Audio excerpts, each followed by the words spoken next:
The queen, and I am the rook. You are the fire, and I burn like a book. Don't know how this one ends till I die. And the honest part of reliable is the lie. The greater the power, the more the abuse. You are the hand, I worship the bruise. If romance is dead, I guess I'm a necrophiliac. But every god needs a sacrifice. I am the cross and you are the Christ. So I drink. Hello. What's up, you big dumb nerd? I love you. Did we start?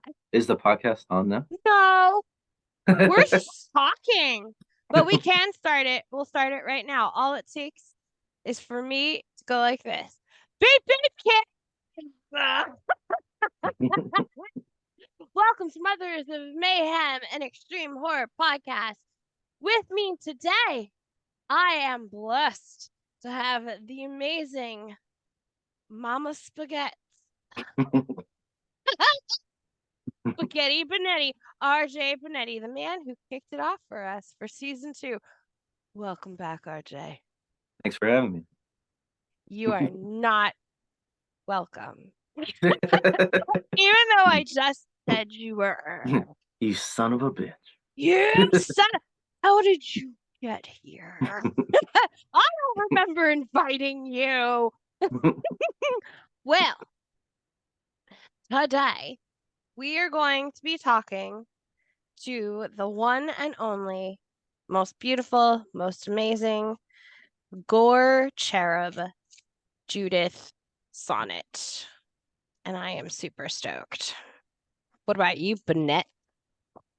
She's great. I just read this one by her. No One Dies for Free. Bride for I Free. haven't read that one yet, and I heard it's amazing.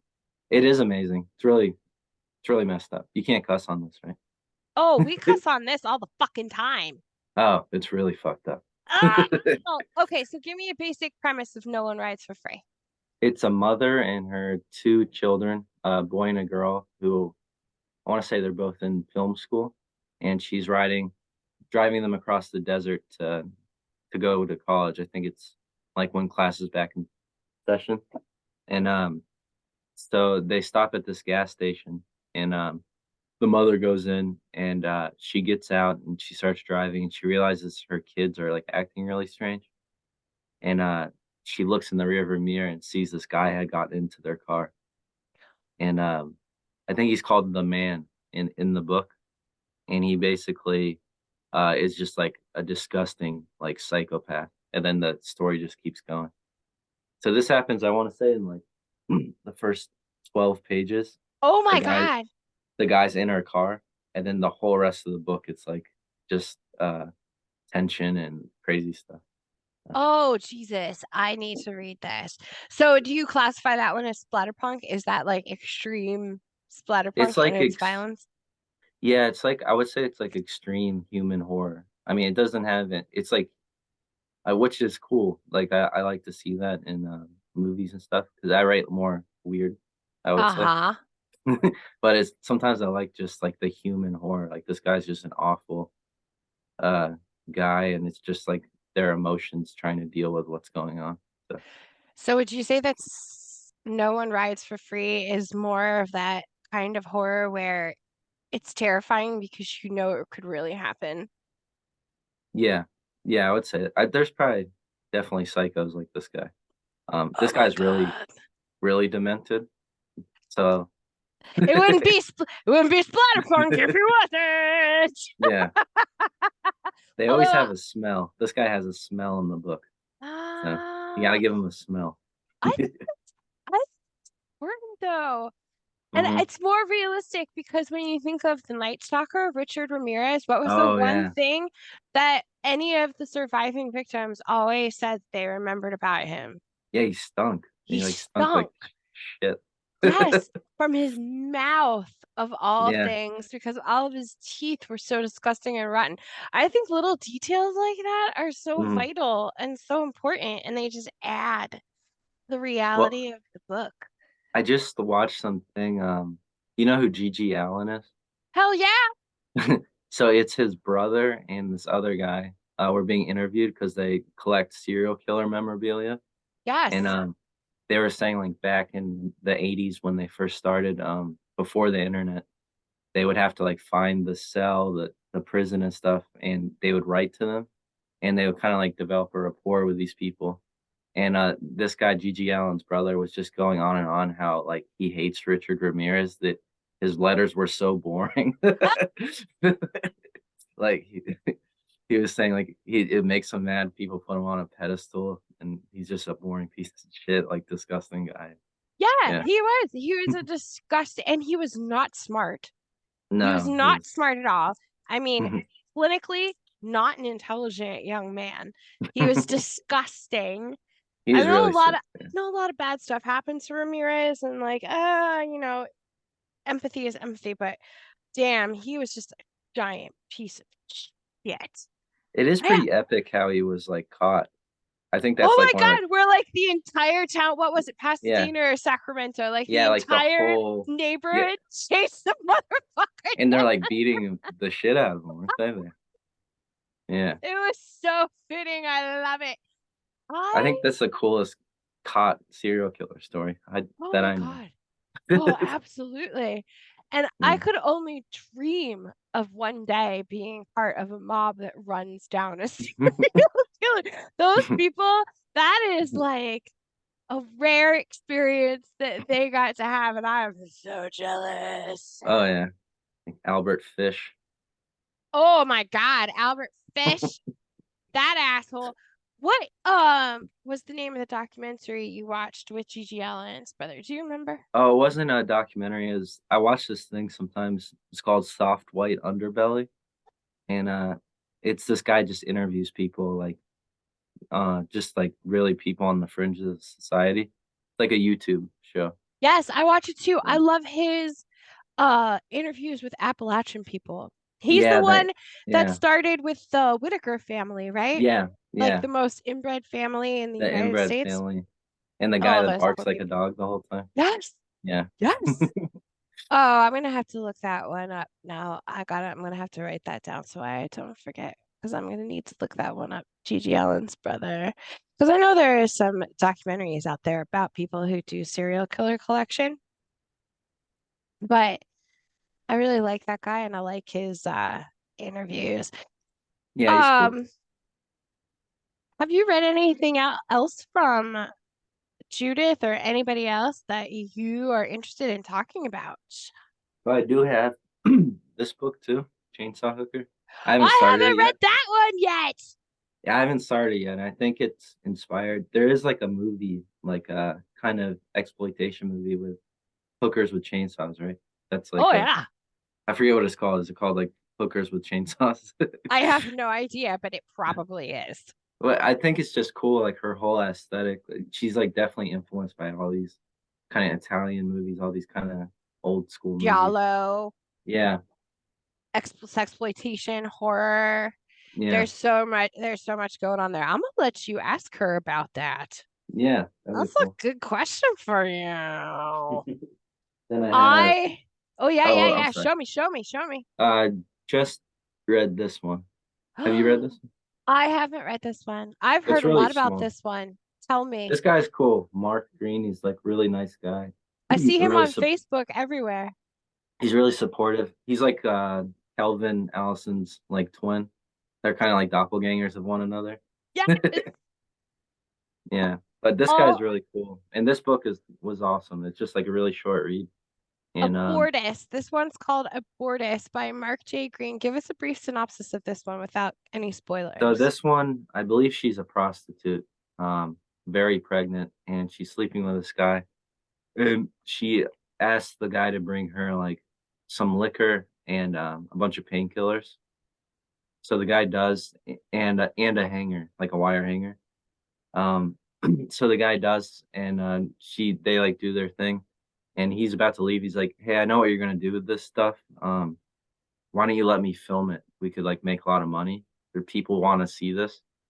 Um, and she's like apprehensive at first, but eventually she gets him to like up the price a lot. So the rest of the book is like he sets up the camera and she has the wire hanger, and let's just say things don't go. Things go left. And all hell breaks loose. Yeah, but if like, but if vagina stuff like makes you queasy or anything, or especially you just had a kid, I don't know. this one. Oh, I'm Yeah. in it. I'm in for it. It's good though. Absolutely. That Yeah, reminds me of Roland Percy Jr. Unbortion, I love that book. where the Yeah. actual act occurs, but Mm. the baby is like not having it and goes on Everyone, a yeah, murderous rampage. it was weird. Everyone was saying like that book was like really gross or something, but I thought it was like kind of sweet in a weird way. I love babies. So Yeah. anytime a baby gets to take revenge, I'm like, yes, Yeah. baby, you get them. Oh yeah. I gotta say, my favorite Judith sonnet. And now let's be clear here, folks. Judith sonnet. I don't know. How old do you think Judith is? I'm gonna have to ask her. I think she's in her 20s. She's in her 20s. Mm. And if you look at Judith's bibliography, she has dropped 21 with number 22, I believe, on the way, possibly 23 and 24 as well. She has published 21 titles in the last 365 days. Oof. They are all 2022, 2023 releases. I don't know if some of this was back catalog that she already had, and she was just like, all right, now's the time. I'm going to make it rain. Or if this is just what happened organically, she pulled an Ash Ericmore and she's like book after book after book after book after book. But this young child dropped as many books basically as many years as she has lived. So I have not had a chance to read them all yet because I am going to die under a mountain of books. That's what my end will be. But my favorite Judith sonnet is The Clown Hunt. Have you read The Clown Hunt? No, I want to ask her about that. But honestly, right before we went on, she just got a huge shout out by Wrath James White. Did you see that? Yes, Yeah. for The Clown Hunt. I was Yeah. so excited about that. And Mhm. what a hell of an endorsement. Congratulations, I Judith. know. That Yeah. is incredible. Judith, I hate clowns. So when I picked up The Clown Hunt, I did not know what I was getting into. And I think just based on the cover and the first chapter, you expect you something you really expect a very certain thing from this book. That is not what you get. And by the end of the book, she had me feeling bad for clowns, and that is not my usual nature. But that book is amazing. If you get a chance to read it, you absolutely have to because it is I'm gonna pick it up balls. for sure. Oh my God, hell yeah. I also have Repugnant in my pile, which I haven't been able to start yet, but that is the top of my TBR. Judith just all around is an amazing human being. She's got a very interesting perspective because Judith is very open about being a trans woman, which gives her a very unique view on our community and the way certain people in certain marginalized communities are accepted within the horror family. So that's definitely something that we're going to talk to her about today. RJ, if you're ready, I'm going to drop this link and we're going to bring this kid in here if you want to chat her up. Are you ready? Yeah, bring her in. Yeah. Wait. Okay, Yeah. what? Oh, I just want to say First, one more thing. I started reading this oh, what is this? by Jay Wilburn. Oh, shit. Yeah. I want to give this a quick shout out because he's like, he was the coolest guy. He was so nice to me, and I'm reading this. All were like live stream Twitch written, these short stories, and they're like so well written and creative and like crazy. I would definitely recommend this. Drop the title for the people. Read, write, edit, play Repeat by Jay Wilburn. Was such a nice guy. He passed recently, but I know like all the books still go to his family. But this is an awesome like collection. I would definitely recommend. Jay Wilburn was a remarkable human being. He was an incredible author. He was a fabulous stay-at-home father, and he was an unbelievably kind and generous friend to a lot of us in the horror community. And the loss of his presence is definitely felt, I think, especially at the conventions.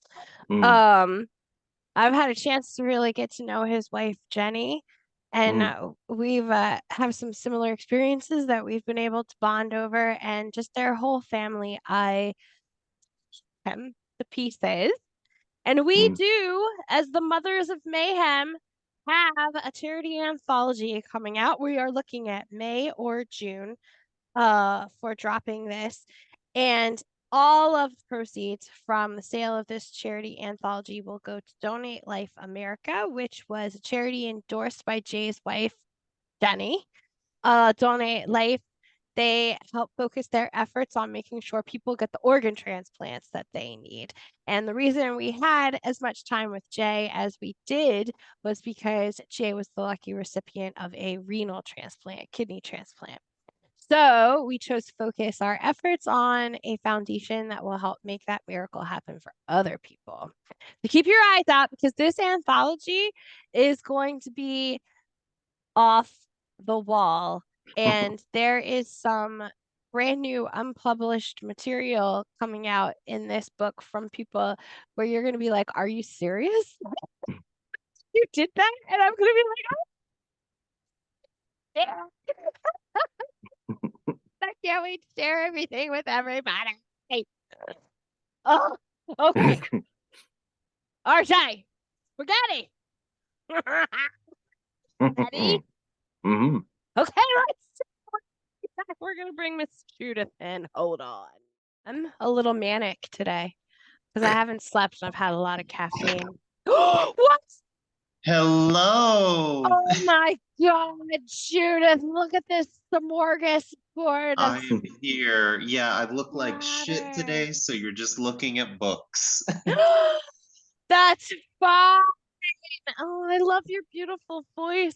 Oh, Oh, hi. How are you guys? oh my Good. How's it God, going? we're good. How are Hey, you? Oh, I can get set up in a nice and fancy way. Judith, Mad. I have a question. Hello. I might. Hello, Judith. My first question for you: how old are you, child? How old am? Oh my God, how old am I? You're in your Shit. 20s, right? That's what I Yeah, guess. I'm 26. Yeah. Shut up!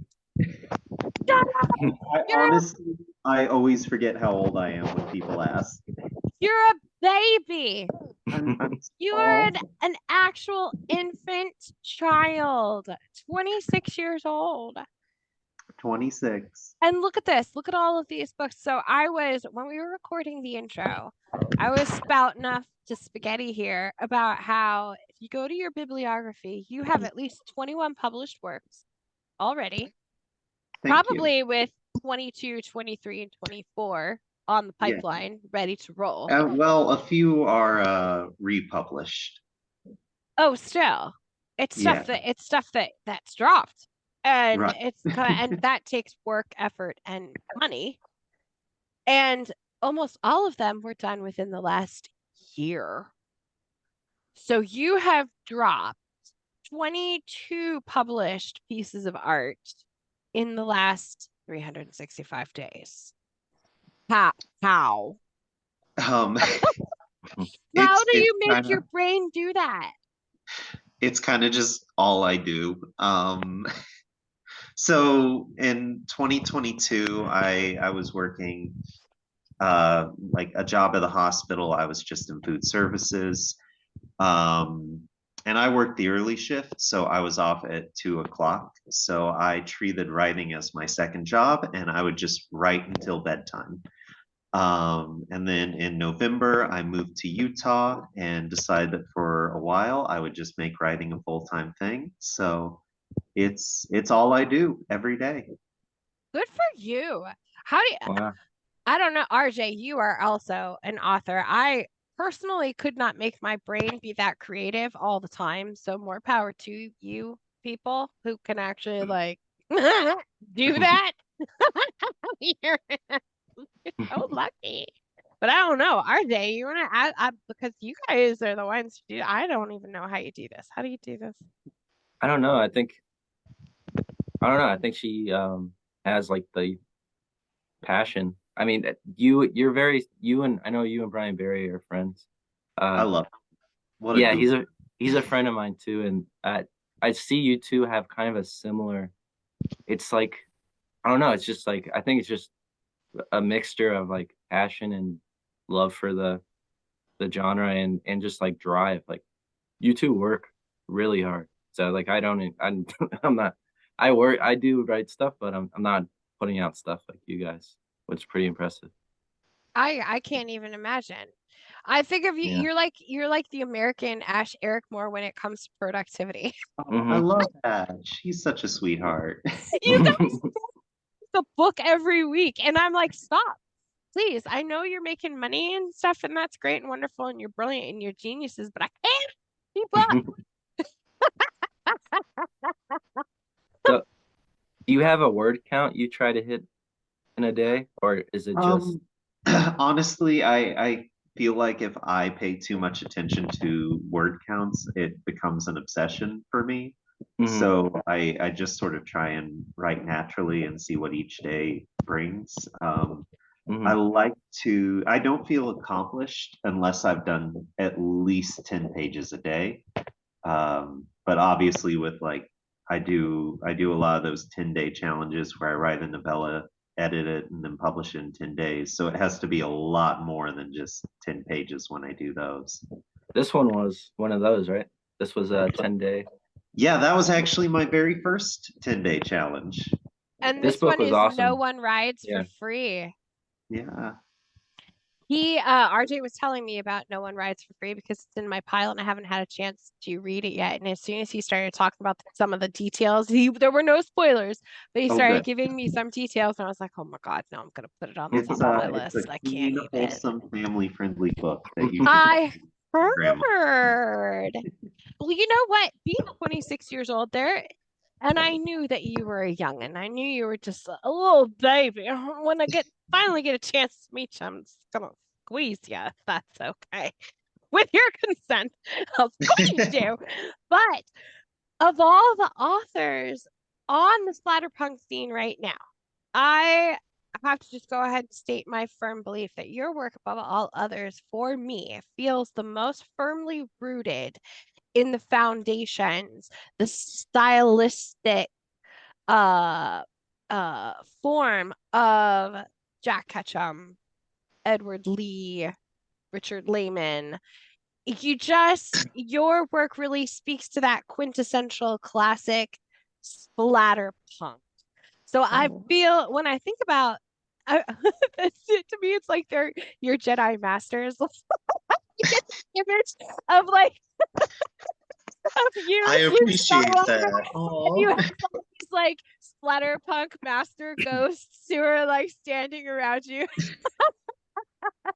But the well, beautiful thing, no, I go grew ahead. up I grew up reading Richard Lehman, Jack Ketchum, all of those guys obsessively, and I still read them obsessively. So like hearing that anything that I wrote is even like close to it is a huge honor to me. Thank you.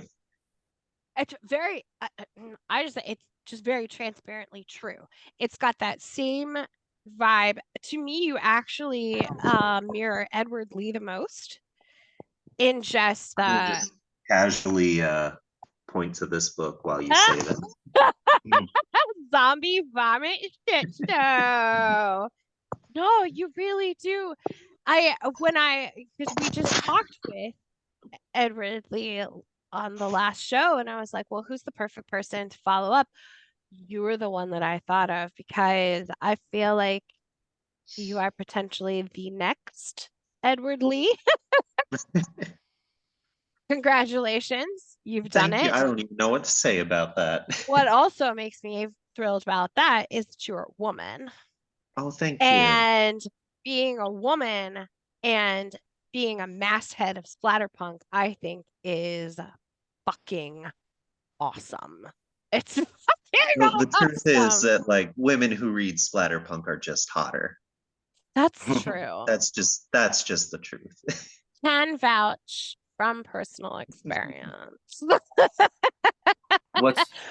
What's weird too is that I've noticed, you know, you always see people share those group, someone writes in extreme horrors just for misogynists or something. But Yeah.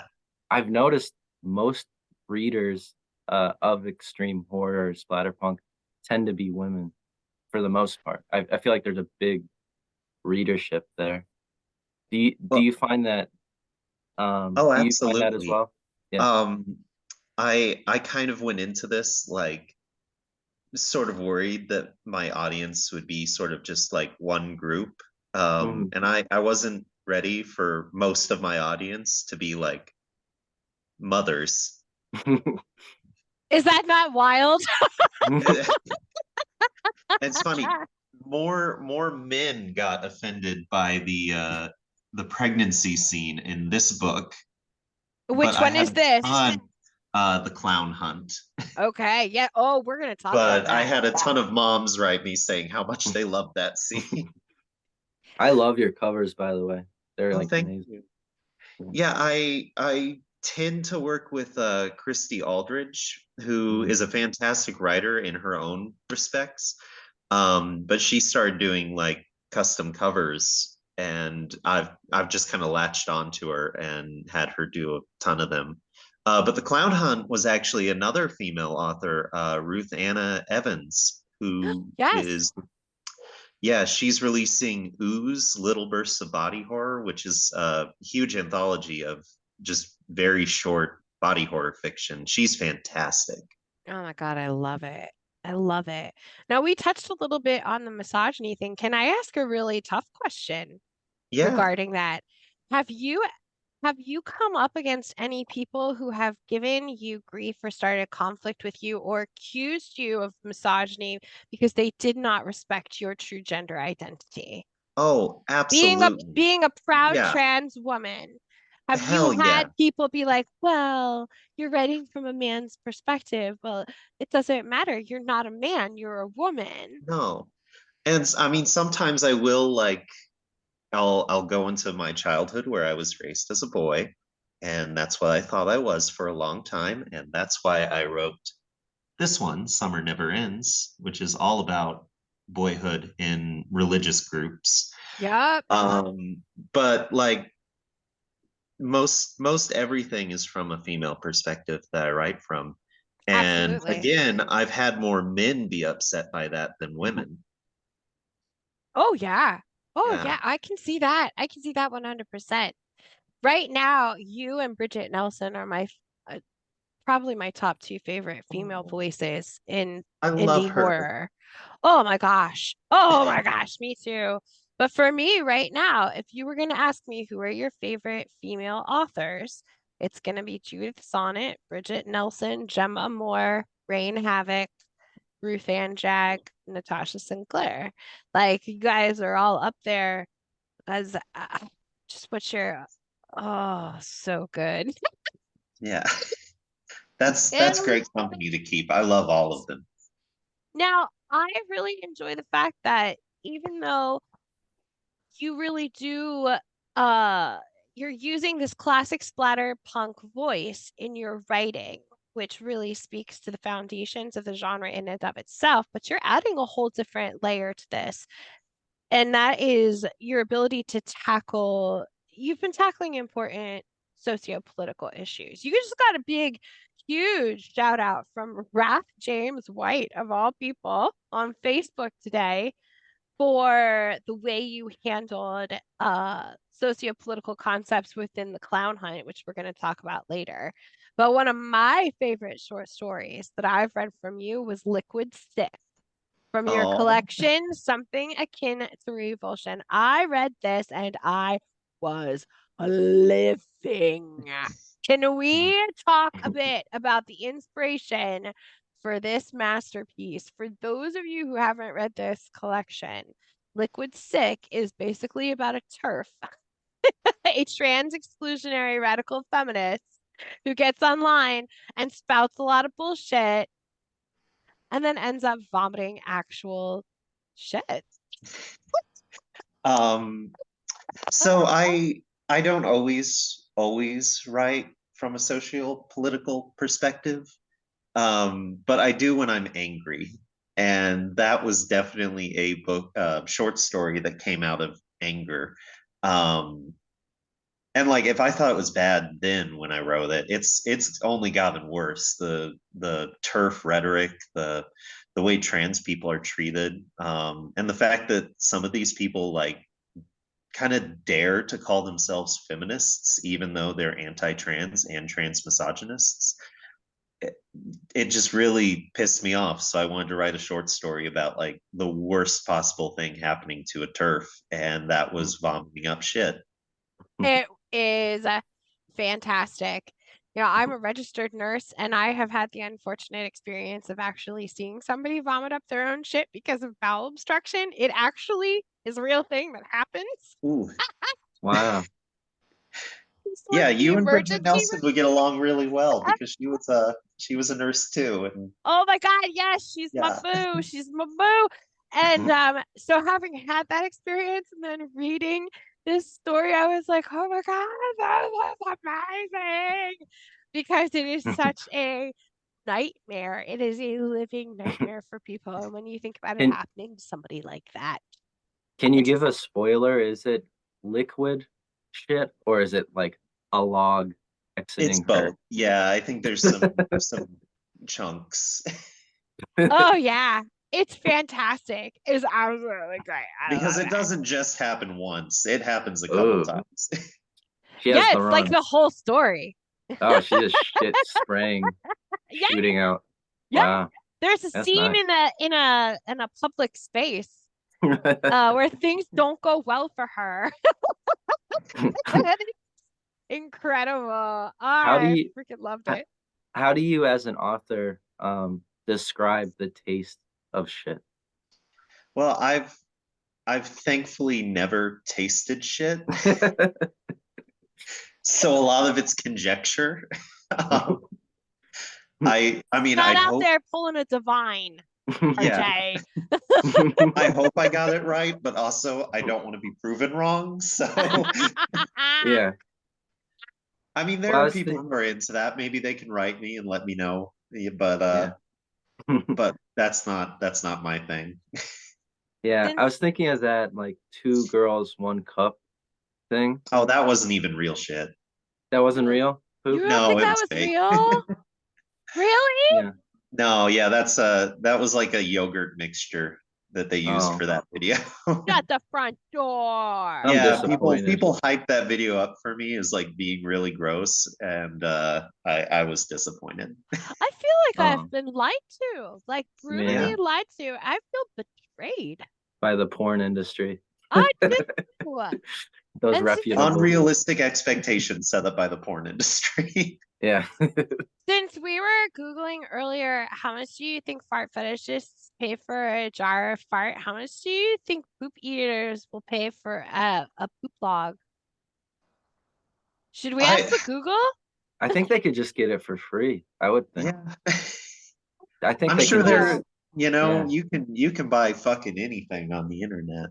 I mean, Yeah. I think it would be way different if you were going to buy from other people, because that would be like more variety and you can pay for like specific things. Like if you're going to get it for free, it's going to have to be from like you have to build a relationship with somebody. Right. Ew. And I hate to say this, I think price would depend on the person. Like Yeah. if Like That's it's true. like if a it's piece some of like Hitler shit. trucker from Alabama, I mean, That's true. that, who knows what that would cost? Yeah. I mean, if But- that's your thing, you might be willing to drop Right. like 5 Yeah. digits on that. Would that be more expensive or less expensive? Maybe it just depends on what he ate. And I think it depends on who you are. Like, is Alabama trucker shit your thing? Because if it is, like, if you're all up into like gas station chili cheese dogs and Budweisers, then hell yeah, you're probably dropping big bank on that. What are those things they have in the South? Those like boiled peanuts? Yeah, ever had those? I think they're called boiled peanuts, RJ, aren't they? Yeah. All right, I'm all right. I'm gonna go now. From the Midwest, so No. Somebody from the South is gonna jump in on here and be like, "You bitch, it's this." Are they Can Cougars? Cougar peas? oh, That's what they huh. called them in the Civil War. Can I ask you, Judith? So you write a lot of extreme, sometimes gross stuff. We're actually both. I look forward to meeting you at KillerCon because you won the KillerCon gross out, and I won the Scares That Care gross out. oh, So that's exciting. yeah. Well, I would like to compete against you, just a friendly competition. Do But it I think that now. would be fun. I'd be super into that. yeah, it'd I be think really you, fun. I think you should do it right now. Mary, I just woke up. But I wanted to ask you, when you're writing this gross stuff, because for me, I find if I'm kind of like laughing, like it kind of makes me laugh. Do you have a similar experience, or are you like, no, Oh when I'm yeah. writing this, I want to get nauseous or I honestly like I think to write gross out stuff, you have to treat it very clinically. Mhm. So I'll laugh at how absurd it gets, but I don't really get grossed out by my own writing. Mhm. Other authors have definitely grossed me out. If you haven't read Haunter and the Threshold by Edward Lee, that's the one Mhm. book that almost made me vomit. No, He's I But good haven't for read that. that one. Yeah. yeah, that people talk about the Big Head, and I'm like, Big Head's great. Haunter and the Threshold, though, like, I'll check that out. Yeah. What was it Do you? like doing the gross out contest at KillerCon? oh, it was so much fun. I That mean, was your it first barely one? felt like a. That was my very first one, and it honestly barely felt like a contest, just because everybody was having such a blast. Mhm. Um, yeah, Bridget ended up actually winning second place on it, and she told a very true story. Ugh, yeah, it was nasty. You'd have to ask her about it. I'm Did hoping she'll bring it to AuthorCon. I hope she does too. More people need to hear it. I think she said that she's never publishing it, and I'm gonna come out publicly and say, Bridget, publish it. You heard that, Bridget? You heard that, Yes, Nelson? It's time to put it on fucking paper. fucking do it, Bridget. Publish it. Publish that shit. Did you have anyone in your gross out contest? Because in mine, everyone read, but I've heard stories like you can literally do anything. I've heard someone one time were eating worms. They're doing like and literally anything. Someone pretended to eat poop, like on stage, or in the Yeah, front of the audience. we Did you had have some any of that stuff? like more improv stories. Yeah. Like I think John Baltzberger did an improv one. There was one guy that brought like a hot dog up on stage and pretended it was his dick, so that was cute. Um, there wasn't anything like too prop heavy at my contest. But I definitely encourage people next year to bring some extra props because that would be cute. Hmm. Y'all ever hear the story about what happened with Chandler Morrison? Yeah. Oh my God. Yeah. Yeah. Oof. And see, like, I know it's like it's an old controversy that's come and gone, but like my opinion on it is firmly that like if you're going to go at a gross out contest, don't be offended when someone grosses you out. Right? That was the Yeah. whole point of the thing. That's why. Well, Go ahead. Go ahead. well, I heard that when that was actually happening, like people were laughing, like there wasn't this big like outrage. It was only like later. Yeah, it was when they got on the internet. Yeah. Ugh, fucking internet, man. Mhm. Source of all evil. They I'm say that it's surprised. funny, but Yeah. it's not. It's the internet. I'm surprised Carrot Top's never gotten in some weird trouble for Yeah. prop stuff. Have you seen that guy lately? That guy's fucking Chuck. Yeah, he's muscular. He's terrifyingly Chuck. I didn't even know Carrot Top was still alive. Oh my god. Yeah, and I haven't frighteningly thought so. about him since I was in like middle school. You need to Google Carrot Top. You're gonna be like, what? It's like a strong ginger guy. Yeah, Oh no, no. he's scary now. What I'm terrified. I want to ask you for your writing. I know you're very influenced by movies, particularly like I want to say 80s Italian movies. I'm Is gonna that right? casually bring my phone over to this book here for Yeah. 80s Italian movies. Yes. So do Yeah, so I really am very attached to in through the 60s and early 90s, Italy had this thing where they were kind of just like, it doesn't matter if it makes sense or not. If it looks cool, put it in the fucking movie. And that's that's kind of like it sort of depends. If I'm doing something supernatural, I kind of throw logic out the window, and I very purposely am like, it doesn't matter if it makes sense, if it looks cool, if it looks scary, it's going in the book. But my more human stories, I try and ground in reality. So when I'm doing something like magic or jump scare or blood suck, and I have someone tell me it didn't have a plot, I'm like, I know.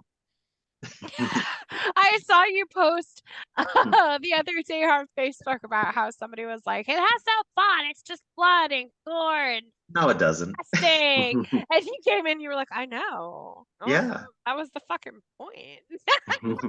I don't care. But that's why so many of us will read it. Sometimes we don't want plot. We don't want to Right. have to think that hard. I just want to pick it up and get bloody, gory brain candy. Yeah. That's what I want. So Yeah, if this I'm- one was inspired by there's a movie like with chainsaw prostitutes, right? Is that a yeah. So Hollywood Chainsaw Hookers is That's what a I'm really thinking. fun B Yeah. movie, and Yeah. I love it to death. It's a great movie. I kind of didn't think about it when I was making that book. So the Yeah, inspiration for that book was actually I was watching a lot of Japanese anime, oh, cool. especially OVAs and limited series like Violence Jack and Genocyber. So those types of stories went more into Chainsaw Hooker than anything else, which is why there are tentacles going up a vagina in that book.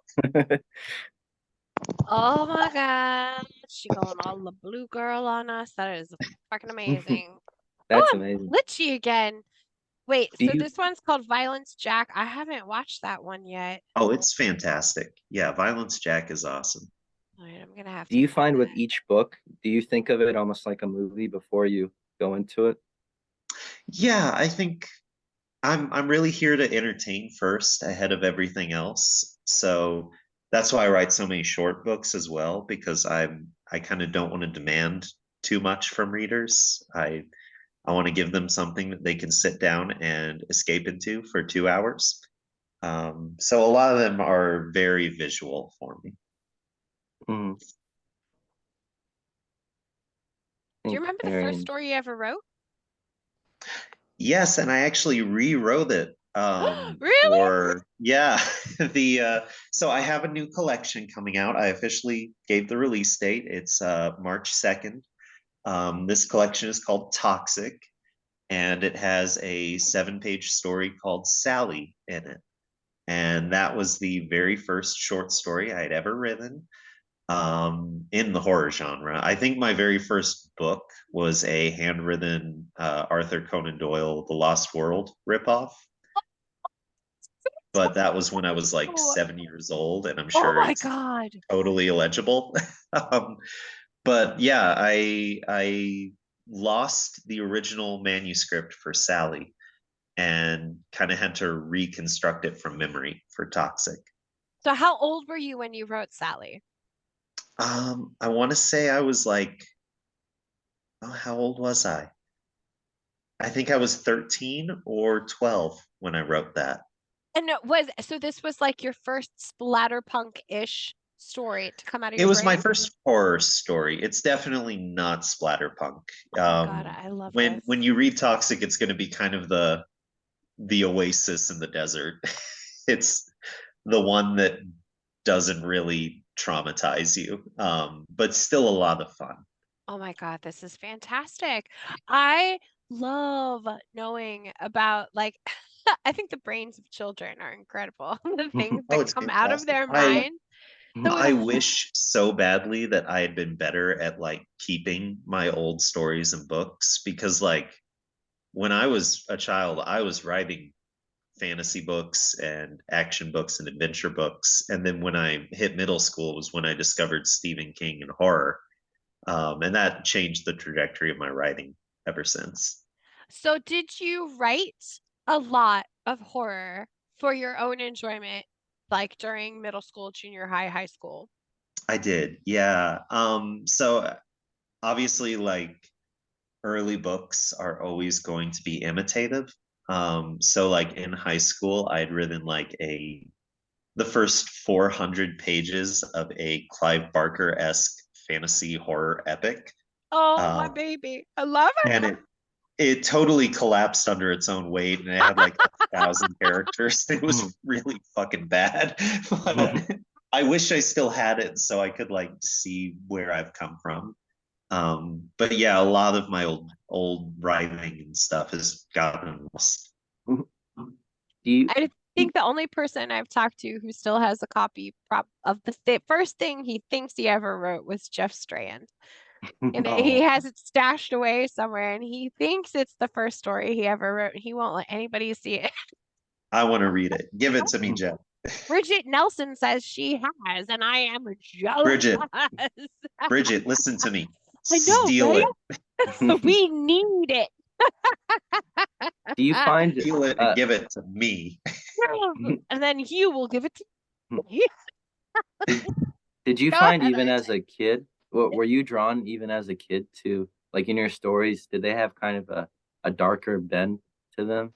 Or just what you were attracted to, like movies, TV, even when you were Yeah, young? so I grew up in Missouri in a very Christian area. So I think like finding out that books could go into darker places was like especially exciting to me back then. Um, I didn't know what splatterpunk or extreme horror was, and I was like already writing it when I was in high school. Um, I I firmly remember in 8th grade I had a uh, short story assignment for Halloween. We were all supposed to be writing scary stories, and I offered to write other people's stories for them just because I felt like writing. And I wrote one that was like a zombie story, and it had like details about like a corpse's eyes blowing out of his head. And the kid hadn't read the story I handed him until he was presenting it in front of the class, and he fully admitted, he's like, "Hey, teacher, I didn't write this. Like, this is Judith's fault. I'm sorry." So I've always been attracted to violent stories. I've always liked the reactions that they get. It's just more fun.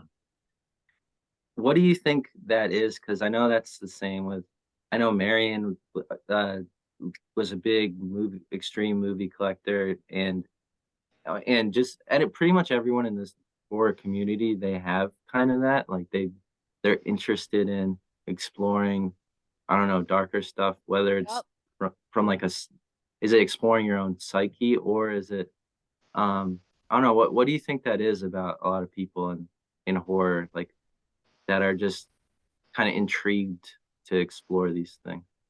I think it's hard to tack down into one thing, because I mean, like, look at all these books. There's so many different tones going on here. Summer Never Ends is definitely me exploring religious trauma and my own psyche. But then I have something like Santa Exploitation, which is just a Santa Claus themed rape and revenge story that is totally over the top, and it's supposed to be funny for how over the top it is. So I think sometimes it's just looking at a car crash, and other times it's looking at a car crash with someone you love inside of it. Oh my And God. those are That's a two very great way. different things. Yeah. Wow, that's a Oh, great. that's great. Yeah, I've never That's a heard that. That's perfect amazing. analogy. Yeah. It really is. I might have to steal that. I think at Go AuthorCon for it. we might be having a panel discussion regarding trauma and horror and the psychology of trauma processing through horror. And Yeah. that's a really great way to encapsulate it and why we choose the certain things that we choose at certain times. And yeah, because as you both have already spoken to, horror is it's one of the best vessels we have as far as entertainment for exploring the darker side of our own psyches, as well as processing the darker pieces of our own existence and our own Right. histories. So it's really, people just don't understand why we come to this place to Yeah. do this kind of healing. And you've had that extra level of, having the opportunity to embrace your true self, to find your true self, become comfortable with your true self, and embrace who you really are. That is a huge transition to make. And I think I know like Eve Harms has addressed her own transition through her work. Um, Transmutation. I don't know if you've ever, or Transmuted. I have. That is Oh a my God, fantastic book it's too. That fantastic. book made me feel a lot of very real and relatable things that I wasn't ready to feel when I read it. Oh my God, absolutely brilliant. But I haven't I see it happen a lot through body horror. It tends to be explored through body horror. But I really love when I see that concept of transition and of embracing the true self happen in a more psychological setting through horror. It's just really the ways that this genre allows us to tackle these things. It's just remarkable, and it means so much to everyone in the way we all interpret it. I'm rambling because my brain is bad. What Well, was I your noticed. Go ahead, I'm go ahead. sorry. Go Oh, well, ahead. I noticed even in No One Rides for Free, and I know you're really into film and stuff. That even the two kids, like it seemed to me that you put yourself, and I'm sure this is true of all authors in differing degrees, but like the two kids they're film students, right? Right. Do you feel like you put yourself in all the characters and kind of feel what they're going through, or during your process, or try to? So this is something I've actually thought about a lot. Because I haven't written a self-insert character yet. I think I will eventually. I will write like a trans writer who is definitely wink wink, totally not me. But like obviously every character is built off of learned experiences. So the two film students in No One Rides for Free, they share some of my opinions on movies, but they also don't act the way I would in certain situations in that book. I really like to have some separation between like what I would do and what a character would do, because otherwise I feel like they'd all blur into being the same character if it's all just based on what I would do in a situation. Mm-hmm. So yeah, someday I'll definitely write like a character that is based on my specific experiences. But until then, I kind of pepper those experiences through different characters. Where do you find inspiration, or does it come from a variety of places? It comes from a variety of places. A lot of times it just comes from tropes and genres that I am very passionate about. And I try and take those things and do something new with them so that it doesn't feel like I'm just imitating those. So like Carnage on 84th Street is very much inspired by 70s grindhouse movies and the aesthetic of like pulp noir films and books. But like Sardines in the Dark was based on my experiences at a youth group when I was a child and thought I was a Christian. I loved that story because we also used to play sardines, and I was the leader of our youth group because my father was the Episcopal priest of the church. Sardines was our favorite game, so I related to that story so There's hard. there's a lot of very real people in Sardines, but the names have been changed. What And you is know what? It also actually reminded me a lot of that classic ghost story Shmee. Have you ever read that classic Victorian ghost story Shmee about I don't the think I have. Oh, I'll have to find it online and send it Yeah, to send you. that to me. I want to Oh read my that. God. It was 1800s version of sardines. But that one was a very very relatable for me because I was like, oh shit. We used to play this game constantly. what is sardines?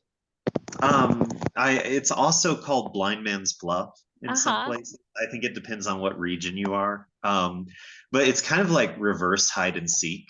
Uh, so someone hides, all the lights are turned off, everybody has to go about blindly. And when you find this person, you have to hide with them until you're all Yes. kind of packed together like sardines. And then you're all Uh, crammed into that space and you have to be as quiet as possible. Yeah, Ooh. and then the last person is it. So this story is youth group is playing sardines and someone else sneaks into the game and starts killing people. Ooh, I like that a lot. It's fabulous. Thank It you. is fabulous. Because I was I have actually to ask, thinking like wet sardine, like I was thinking like literally sardines in the dark. yeah, When I I saw think that. some people will be disappointed reading that book and finding it's not about actual sardines. How much do you think a sardine fetishist would pay for it? Never Not mind. enough. Did you watch Bodies, Bodies, Bodies? I did. I haven't Did seen you like that it? one yet, you No. guys. So I really like the I struggle with a lot of modern slashers just because a lot of them remind me of older, better slashers. So while watching Bodies, Bodies, Bodies the whole time, I was thinking, man, I really love April Fools. That's a great movie. Oh my God, it is. Yeah. I'm gonna need to rewatch that. Did you That like the classic Barbarian? 1980s. Sorry, what? Oh, did you watch Barbarian? I did. I actually did like that one. I thought Barbarian was great. I loved Barbarian. Yes. And I it know a had lot of people practical didn't like it, gore. but oh my God. I loved it Practical too. practical effect.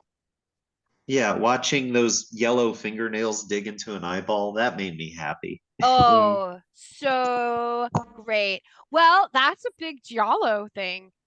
Mhm. Yeah. Oh my gosh. Well, Anything yeah, digging through Lucio an Fulci eyeball. especially, he loved poking eyeballs. Oh my gosh. As slowly as possible on the nice big old close up. People really love the one in Zombie, but my favorite is from the New York Ripper, where the killer uses a razor blade on a woman's eyeball and her Yes. tit. Yeah. Yes. Yes. I'm like, that's great. That's just cinema right there. That is just art, visual So if art. say some like movie maker or whatever came up to you and said, I want to turn one of your books, or let's just say to make it easier, two of your books into movies. You get a creative say in the process, everything. Which ones would you choose, do you think? Great question, Ooh. RJ. So thank I you. think, and it's not extreme, but jump scare would make a really fun movie.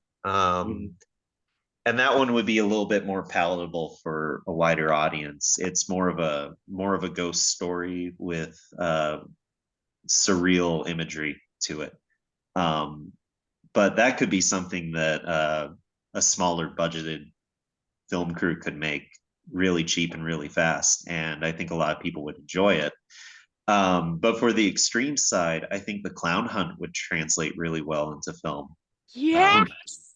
It's very action heavy. It's very fast paced. I don't like this trend of every movie having to be like 2 hours long. And I think both of those stories could be told in an hour and 30 minutes at most. I think the clown hunt is perfect for the screen. I'd love that. Because They'd have to keep the wishbone scene. That would be my only requirement. I'm like, you can't cut that.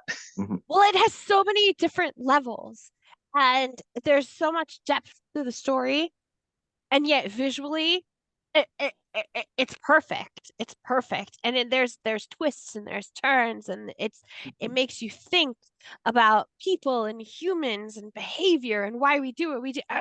It's gonna be fantastic. Are you Thank listening, you. indie horror filmmakers? Yeah. These two right here. Jump scare and the clown hunt. How funny that they ended up together in your Yeah. pile. Yeah. Well, that's interesting because I think just how there's this big indie horror community with books and stuff. I know of a few people like Nathan Ludwig. And other people, there's a big indie horror movie making scene. And I just feel like why aren't these two kind of Venn diagramming together? Right. I'm waiting for a phone call. Yeah. Someone wants, I would love to see something made into a movie.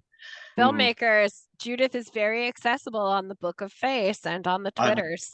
I'm perfectly fine with you not making these two into a movie. I don't think that would happen. Well, You I never saw know, Judith. They made These two. Header into a movie. Yeah. They did. That was a good movie Header too. into a movie. Yeah, we could get a No One Rides for free and a zombie vomit shit show. Yeah. I've never heard the word split tail besides from Edward Lee. Oh my god. Yeah, he's very creative when it comes to words for female genitalia. Richard Lehman and Rump. It almost brings me comfort when I read those books and see that word. Rum. Do you have any words? Do you have any words that you feel like show up in your writing a lot and you have to be almost cognizant, like, hey, I use the word goo too much or something like that? Yeah. So I like Lucio Fulci, I go for the eyes a lot, and I use the term ocular fluid a bunch. And orbital juice. I've used that before. I like orbital juice. Me too. I think there's a scene where a character uses orbital juice as lube in Carnage on 4th Street. And I was real happy with that. That's a movie. Nice. We could put that on screen and totally not get arrested. Totally. Put that in your Hollywood movie. Yeah, let's do it. Has there ever been a time yeah, Disney, what are you waiting for? Has there ever been a time where you were looking at the screen and you were like, that's too many orbital juices? I have to reduce that down. I've had to pull the thesaurus out and look for other words. 3 orbital juices. Yeah, 2 is fine. 3 is too much. So I want to ask about your what do you call it? This one was splatter crimes, and the one before it was it more like B movie? Yeah, Earth Versus. So these both were done as here, I'm gonna move these around. So these were done with other authors. Earth vs. the Nudist Camp Freaks was mine. Candace Nola did Earth vs. the Lava Spiders, and Lucas Bingham did Earth vs. the Star Mummy. And they killed it. They did such a fantastic job with their projects. So we had like 10 days to write, edit, and release these books. I didn't exert any control over them at all. My only requirement was that they have Earth Versus in the title and be set in the 1950s. Same with this. The only requirement was they had to have a grindhouse 70s feel to it and be focused more on crimes than on any horror aspect. So Brian Barry did Hooker Massacre in Trash City, and Otis Bateman did Medusa's Son for Splatter Crimes, and they were a ton of fun. So can you how did you link up with how'd you link up with these authors? Were they authors that you've read and you were a fan of their work, or were they was there some other? all of them are indie authors. Lucas has been kind of a friend and mentor for me before anyone else really knew who I was. He read my book Torture the Sinners, reached out to me, and we became very fast friends. So having him involved was great. I met Candace at KillerCon. Brian and Otis both are just people I've met through social media, and I absolutely love the writing they're doing. If you haven't read Otis Bateman's Maggot Girl books, those are fantastic. So it's just like people who have been good friends to me who are also fantastic writers. I love including them in stuff like that. This is one of the brilliant things that you see with an independent horror that you're not going to get with the mainstream writers is these collaborative projects that are just brimming with such amazing creativity. Like you're not going to get collaborative works where in mainstream where they're like, okay, we're going to put out 3 books and all of them have to be based on 1950s B movies. You have 10 days, go. And I didn't Like you're just publish not going to those see that books, anywhere else. so like Candace and Lucas get full royalties from it because we all just independently self-published. The only thing connecting them is the theme and the similar titles. I gotta do a major shout out for Candice Nola and Oh, Uncomfortably she's Dark. What absolutely she has been one of the banging out greats. of Pittsburgh is just incredible. Incredible. Have you read Bishop yet? Yes. Oh my God, Yes. that fucking book. So good. And I don't know if you had a chance to read the Baker's Dozen anthology from last year, but it is one of the best collections I have ever read in my life. I haven't had a chance to read the new one. Yeah, I want to Trapped, read the new one. but Baker's Dozen Baker's was Dozen, wonderful. Yeah. that's another that whole collection would translate brilliantly to screen. Like Netflix. I forget what it's called. It's like God in the Pretzels or something like that. Oh, Christine. The God of Pretzels. It's the very first story. And as What a way soon to as I read start it, things off. Yeah. I purchased a copy, sent it immediately to my sister. I hadn't even read the rest of the collection. Read that one story, sent a copy to my sister because I knew she would love it. We used to grow up with my dad being a priest. We used to go to a convent for summer vacation. Oh, no. Yes, Mm. girl. Yes. I mean, it was kind of cool. I'll tell you all about it sometime. But I immediately sent it to my sister. And then I went and I had never spoken to Christine Morgan before in my life. And I dropped her a message. I was like, this was fucking amazing. This is one of the best stories I've ever read in my life. Christine Morgan, man. Wow. He's just one. Yeah. Absolutely. Can I ask, do you have a book you're most proud of?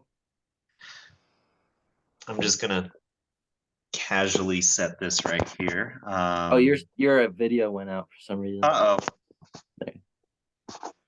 But that's good because it leaves us in suspense because we want to say, oh, there it is. There. I'm so good at technology. Do you see it now? Yes. Summer Never Ends. Oops. Did it go away again? No, No, we it's- got you. It's right Okay, there. good. Yeah, Summer Never Ends is the one I'm most proud of. Very, very much a psychological horror novel that kind of hard lines into the extreme stuff in the last act. So the first 70 pages or so are just dedicated to sort of a coming of age drama, and then it takes a turn after that. But I think it's got some of my best gore. I think it has my best ending. I really love the characters, and I think the dialogue works really well. So unashamedly, this is the one I'm most proud of. I'm gonna pick that one up, and I saw you got a shout out for this one by Duncan Ralston. Yeah, oh, I love him. Yeah. But yeah, I think that was actually my first book that he'd been able to sit down and read, and I was really thankful it was this one. Yeah, it looks great. Thank you. You know, Yeah. you are one of the authors that you get a lot of shout outs from other authors. And I think that speaks very clearly to the quality of writing that you do. There are a lot of authors who will be like, oh, if you're going to read somebody, you need to read Judith Sonnet. And that is something to be very proud of, my friend. Yeah, I Very still proud can't of. believe that Wrath James White read me. That just doesn't compute. I bet that feels incredible. Like I read him when I was in high school. Jesus Christ. Did you get a chance to meet him at Killer Con? I did. I'd really like to sit down and have like an actual conversation with him. He was very busy running Killer Con, so I kind of I didn't feel brave enough to go up to him too often. But like yeah, I got to meet him and he was just a really wonderful, kind person. He's So I'm very hoping to nice. talk to him more. I know that travel is pretty cost restrictive for a lot of us, but is there any chance we're gonna get you over here to any of the East Coast conventions? We would love to see you in I would Williamsburg. love to. I can't really Please, say because I anything right need to now. get Just books yeah. directly from you. So I'll say, anybody listening, buy books. That will help. Especially, Yeah. I know StokerCon's in Pittsburgh this year, and Uh, AuthorCon is a party. do you know if there's any good conventions in Utah? Because that's where I live. I don't know nothing about no Utah. All I know don't is know. y'all got a lot of Mormons out there. We do, yeah. I was in Utah during the pandemic. I did a cross country trip, and that was like the only time I've ever gone cross country or seen anything really. But I was in Utah, and there was just this really weird vibe because like the height of the pandemic, right outside Salt Lake City, and I was staying at like a KOA, and I started looking up, and that's when they were predicting, or the Mormons had predicted doomsday, like the end of the world. I was like, holy shit! For a minute, I actually thought it was actually going to happen. For a minute, I believed them. Yeah. Do you find what's it like living amongst people of the Mormon persuasion? You know, they haven't really bothered me, and I haven't really bothered them. So it's been all right. I had a few show up at my doorstep, and the surprise on their face when a trans woman wearing a like gory Asian horror movie shirt opened the door. It's kind of satisfying to see that shot. That's great. It was like a frame from Takashi Miike's imprint. So Perfect. it was good. Yeah. That's Do kind of the experience some of my trans friends have down here living with the Amish. Oh, nice. They're like, "Whoo, wow, no, we're not even. We're just gonna avert our eyes." Go ahead, RJ. I was gonna say, do you have just like kind of similar to the movie question? Do you have actors in the horror field? Like everyone loves Tom Atkins, for instance, or Danielle Harris. Do you have anybody like that you are just like a horror icon to you? Well, I've kind of been outspoken on my love of Nicolas Cage, and what I really love about him and why I consider him a horror icon is that he always goes for out of the box horror movies. He's never really done just a standard ghost movie. Even like Pay the Ghost is like a mix of ghosts with child abduction thrillers. Then he did like Willy's Wonderland. He's done H.P. Lovecraft adaptations. He did the Wicker Man remake, which people hate, but I adore because same girl, same. Yeah. It's one of those where like I don't understand why people don't get that it's absurd on purpose. The bees. Like the original movie had musical numbers in it. I saw on your biography that you listed yourself as the #1 Nicolas Cage fan, and that felt like a personal challenge to me. I am. Oh, are you? This isn't even close to all of one woman. This isn't even close to all of it, but here's a bunch of movies. Oh wow. Yeah. I like Ghost Rider. Weirdly. I do too. I think that's my only the only Marvel movie I own. Yeah. You know that movie 8mm? That's my favorite. Oh my god, Right. 8mm. I love 8mm. I have that one on Oh, somewhere. I love that movie so much. The first time I watched it, I was high as fuck, and The it first messed me up. I I was like 18.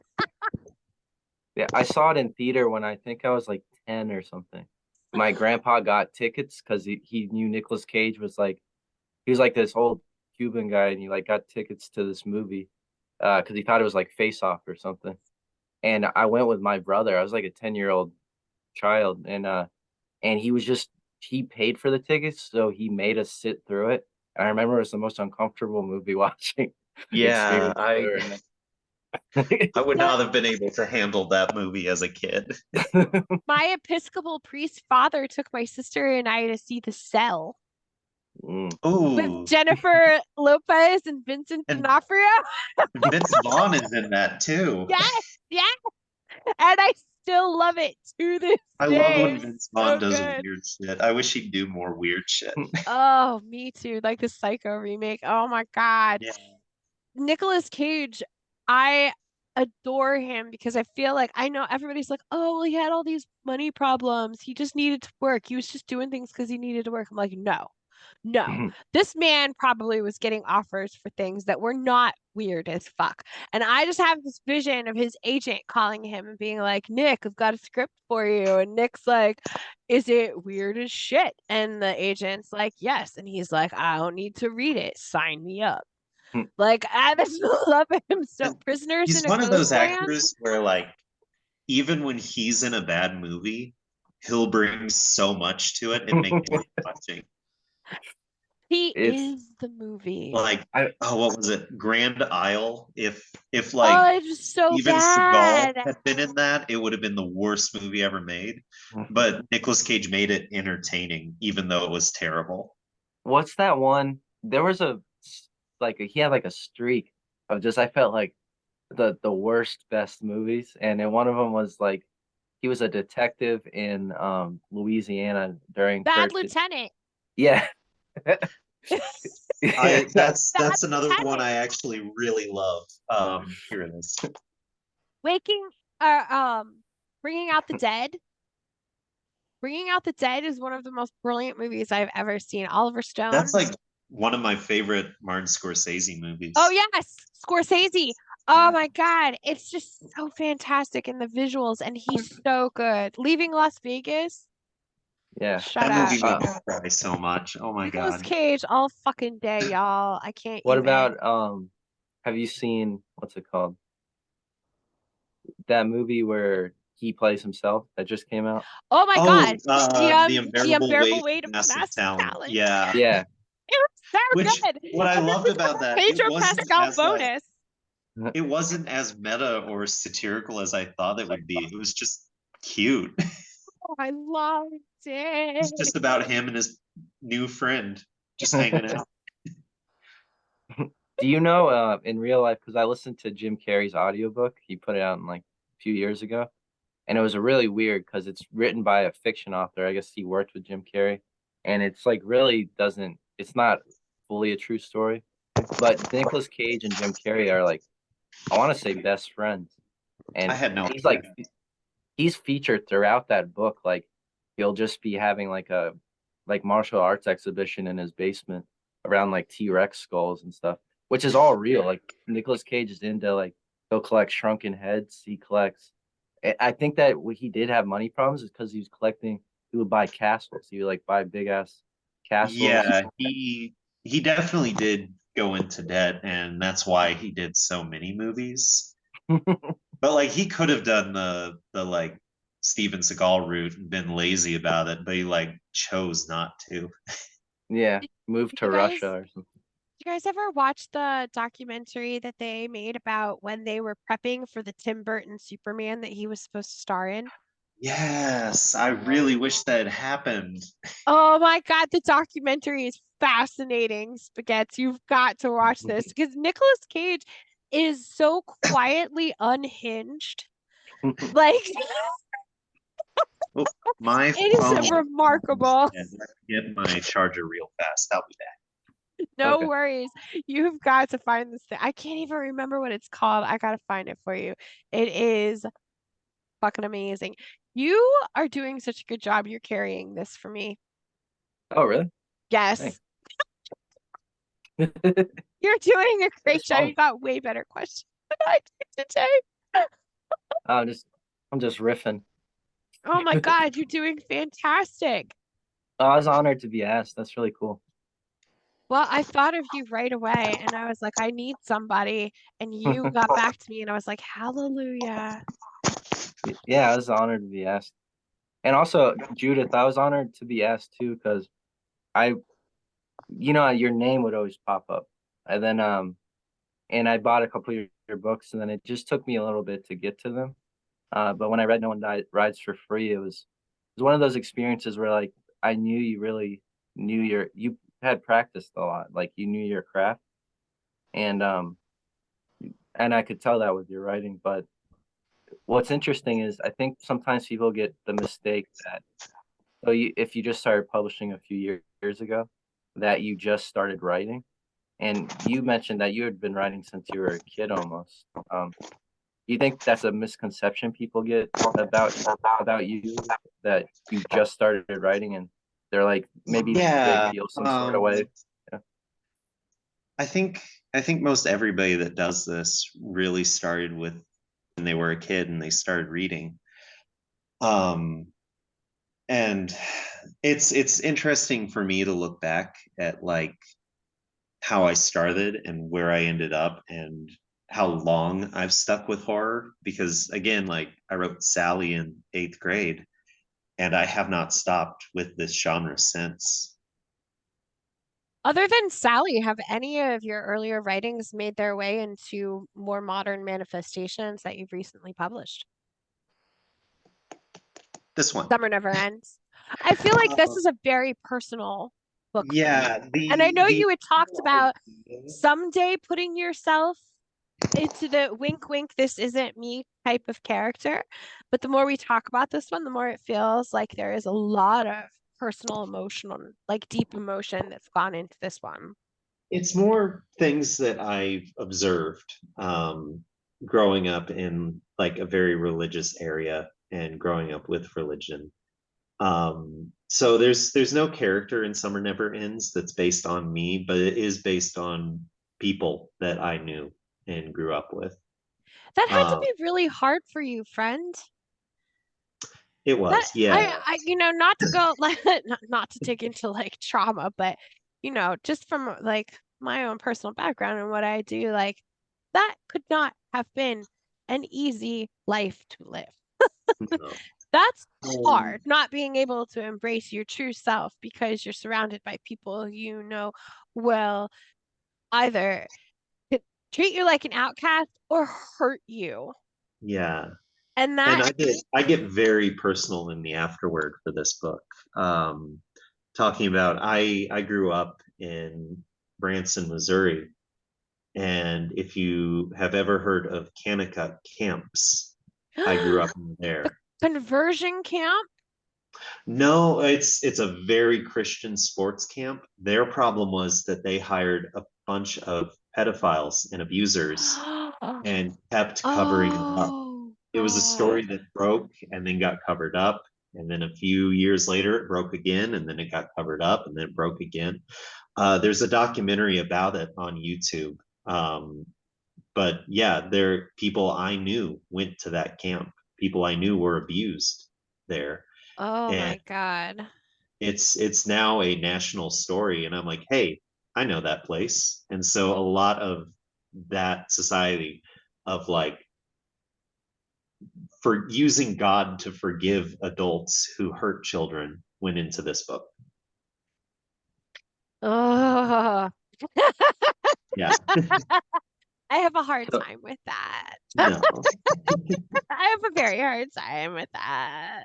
Yeah, it's rough. I cried a lot while writing this book. Like, what I noticed too, just about your writing and you as a person, you have like this really cool interest in horror, and all you just seem like a really nice, great person, but even with the you're a very skilled writer. Do you find like that it's just annoying to you that there's some people that won't just treat you as a person when like you're just you know what I mean? Like if you Well, have those kind of prejudice type people. I spoke recently about very indie. Not a lot of people have read him, but an author recently went on a transphobic tirade against me because I'd unfriended him. And I talked to a friend about that, and I was like, I wasn't even mad or upset. I was just tired. Like I hear this shit all the time. Yeah. And at this point, it's just like exhausting to me. So so like I guess like the bigots who expect a big reaction from me whenever they do stuff like that are going to be disappointed because I'm inherently just over it. What's weird about it is I did see that, and it just made that guy look like such an idiot. Like that guy just Yeah. looked terrible. You I didn't look genuinely hope he seeks any sort therapy of way. in his heart Yeah, because it's just messed up. Yeah. yeah. Overall, do you feel like those incidences within the indie horror community are few and far between? Oh, they are for sure. I've made some of the best friends I think I'll ever have in my life in the indie horror community. And like, I mean, right off the top of the head, I have Lucas Mangum, Candace Nola, Christy Aldridge, Otis Bateman, Brian Barry. They are as close to family as I have right now. Yeah, it's amazing the ties that we've all been able to build with one another through the internet. Yeah. I hate the internet, but it also has some good moments. Same. And that the community in general, I think, has led us all to be able to create and achieve things that we never imagined doing, which is it's just part of the magic of this huge, giant, weird family that has been created. I know that the greater mainstream horror community probably is not watching us, but No. if they were, they would be like, holy shit. Like And Stephen King. maybe they should Stephen be King isn't watching gonna us. read this, but like I still like Are him. you sure? You know, Brad lives like down the block. He could drop one in his mailbox. Oh, Brad, do it. Fucking do it. I'm gonna put him on That would that. be hilarious. If Stephen King was going to read one of your books, which one would you give Oh him? yeah, which one I would just you want to want hear him? his I want to hear his reaction to the vacuum cleaner prolapse in Bloodsack. Blood suck. Blood Yeah. sack. That'll be the sequel, Blood Sack. Isn't I want to hear his it's weird reaction. how much I'm sorry, what were you saying? Oh me, I was just like, I want to hear Stephen King's reaction to that. Oh yeah. I saw a sign recently. It was like on a fast food restaurant. You know how they can put up the letters? Yeah. And it said something like Stephen King's son. His name is Joe King. I'm not joking. And for some reason, it was so stupid. And I was driving, and it just made me feel like, God damn it. That's I like don't the know. worst joke I think I've ever heard. Thank you. Thank you for sharing that, Spaghetti. Yeah. Can you turn his audio off? End meeting for one. You seen that Homer gif where he goes into the bushes? Yeah. My darlings, we are gonna have to take a break here real soon. But before we do that, I want to ask you both if you've had a chance to watch Carousel. Yes. Ah, Oh, is that the movie with the like horse statue yeah, unicorn the that kills Carousel people? unicorn. Yeah, I've seen that. Mm-hmm. Yeah. Okay. That's a great example of like a low budget movie knowing exactly what it is and embracing it. It was one of the funniest fucking things I have watched in a long time. It actually made me laugh out loud. Not even just like LOL, like actual real life laugh out loud. Is there a That sequel sex or is scene. it? Okay, It's so there is a sequel. The only reason I watched this movie was because Edward Lee told me to, which tells you right off the bat if you haven't watched this movie. I only watched it because Edward Lee said I should. And the then I man went back. has I know, right? immaculate So you taste. already know Yeah. what you're getting yourself into. And then I went back to him and I was like, should I watch the sequel? And he was like, no, it's terrible. No. He was You like, I had too own it much on of a good DVD thing. just because I felt like I had to. But the first one, amazing, This is amazing. They just won't give that guy his money for the pizza. right? This poor guy. This poor guy. He just has a really bad night. And that sex scene with the unicorn. Of course. I need That to was rewatch great. it. It's been so long. Oh my God, Judith, it's on Tubi. You have to watch it I again. love Tubi. I might watch it tonight. Oh my God. And then you have to message me and tell me how I you watched- feel about it all over again. It reminded me a lot of Thanksgiving. Have you seen those? With Yes. like the Yeah, I've seen the first one. I saw the second or third or whatever movie. I think they said they skipped the second and went right to the third. It's like 2 Yeah. hours long, so I just couldn't do it. Yeah, I Anything couldn't get into that Troma one. The second one. affiliated. I think Paris Hell was Troma affiliated. I don't know that Troma produced it, but I know that it definitely had to be affiliated. Do you guys know that Troma has its own streaming service now? Yeah, I saw that. Heard about that. Oh my God, it's $5 a month. It's everything they've Oh, ever dropped. and that's a lot of movies. It is. And for $5 a month, it is not bad. It's So awesome. I've got homework for you here. Say it again. I've got homework for you guys here. What is this? What you need to do is look up the movie Girls' School Screamers. Oh my God, Ooh. RJ, we That looks gotta right do up my it. alley. Okay. This Girl is School Screamers. this is one that Troma acquired, and then they went back and added gore to it. Oh, So it's bizarre. There's a lot of melty faces. There's a lot of guts getting pulled out. It's a fun time. that sounds I amazing. have loved Troma since I was like 14 years old. I think my first Troma was Tromeo and Juliet. Have you guys seen? I love that movie.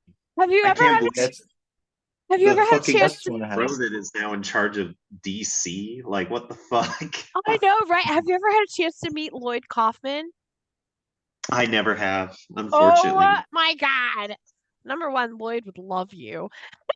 Oh. And number two, he was the nicest, skeeziest man I've ever Oh. I got to meet him because I got a chance to go to San Diego Comic-Con one year. Long story, cool experience. And he was He there. he was at the Weird. Mahoning. Was he? He lives Yeah, in he had New like York, so like he traipses Yeah. around to all of our cons up here. But he had like a Tromathon weekend at the Mahoning Drive-In, which I didn't make it that weekend, but it would have been awesome. he's a fucking trip, man. I love him, and I was also like, he's wild. Yeah, All right. Toxic Avenger is still my That's a go-to. great movie. So good. So good. Girl School Screamers. Yeah. Okay. And this I'm gonna cover find is it. accurate to what's in the movie. Oh my God, hell yes. I'm so Yeah. on this. I'm all over this. I'm gonna do it. All right, my loves. We're gonna take a quick break. We're gonna give our shout out to Godless real fast. And then we're gonna come back and we're gonna do the rapid fire 4. And if you've already listened to the show, you probably know what they are, but we're gonna pretend like you don't. So we'll be right back. Okay, hold on. Bye.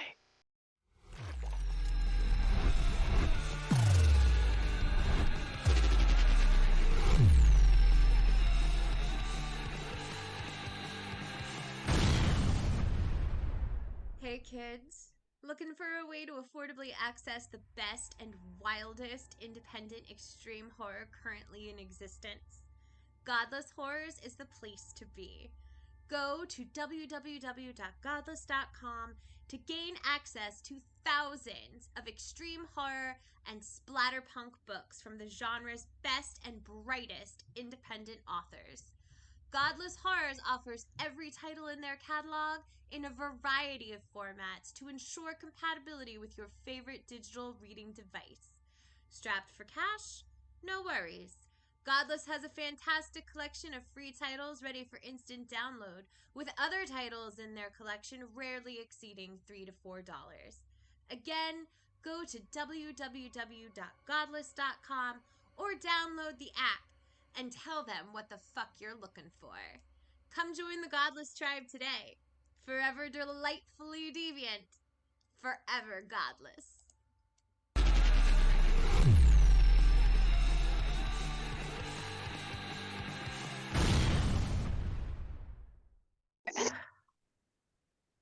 I like to catch all of our conversations as much as possible. There Oh, are good. so many of these books that I feel like would be perfect trauma movies. But even beyond trauma, I feel like nowadays we can get away with so much more as far as film goes. Like as soon as I found out that even back in 2000 and 2009, somebody put Header on film, I was like, well, then what are we waiting for? I mean, there's a lot we can't put on film. Yeah, I don't think they're gonna make a Hamsters. movie off of Dead Inside. They sh they Hamster's sh ball. They Hamster's should, Ball, they but they totally could. People would not be offended by that at all.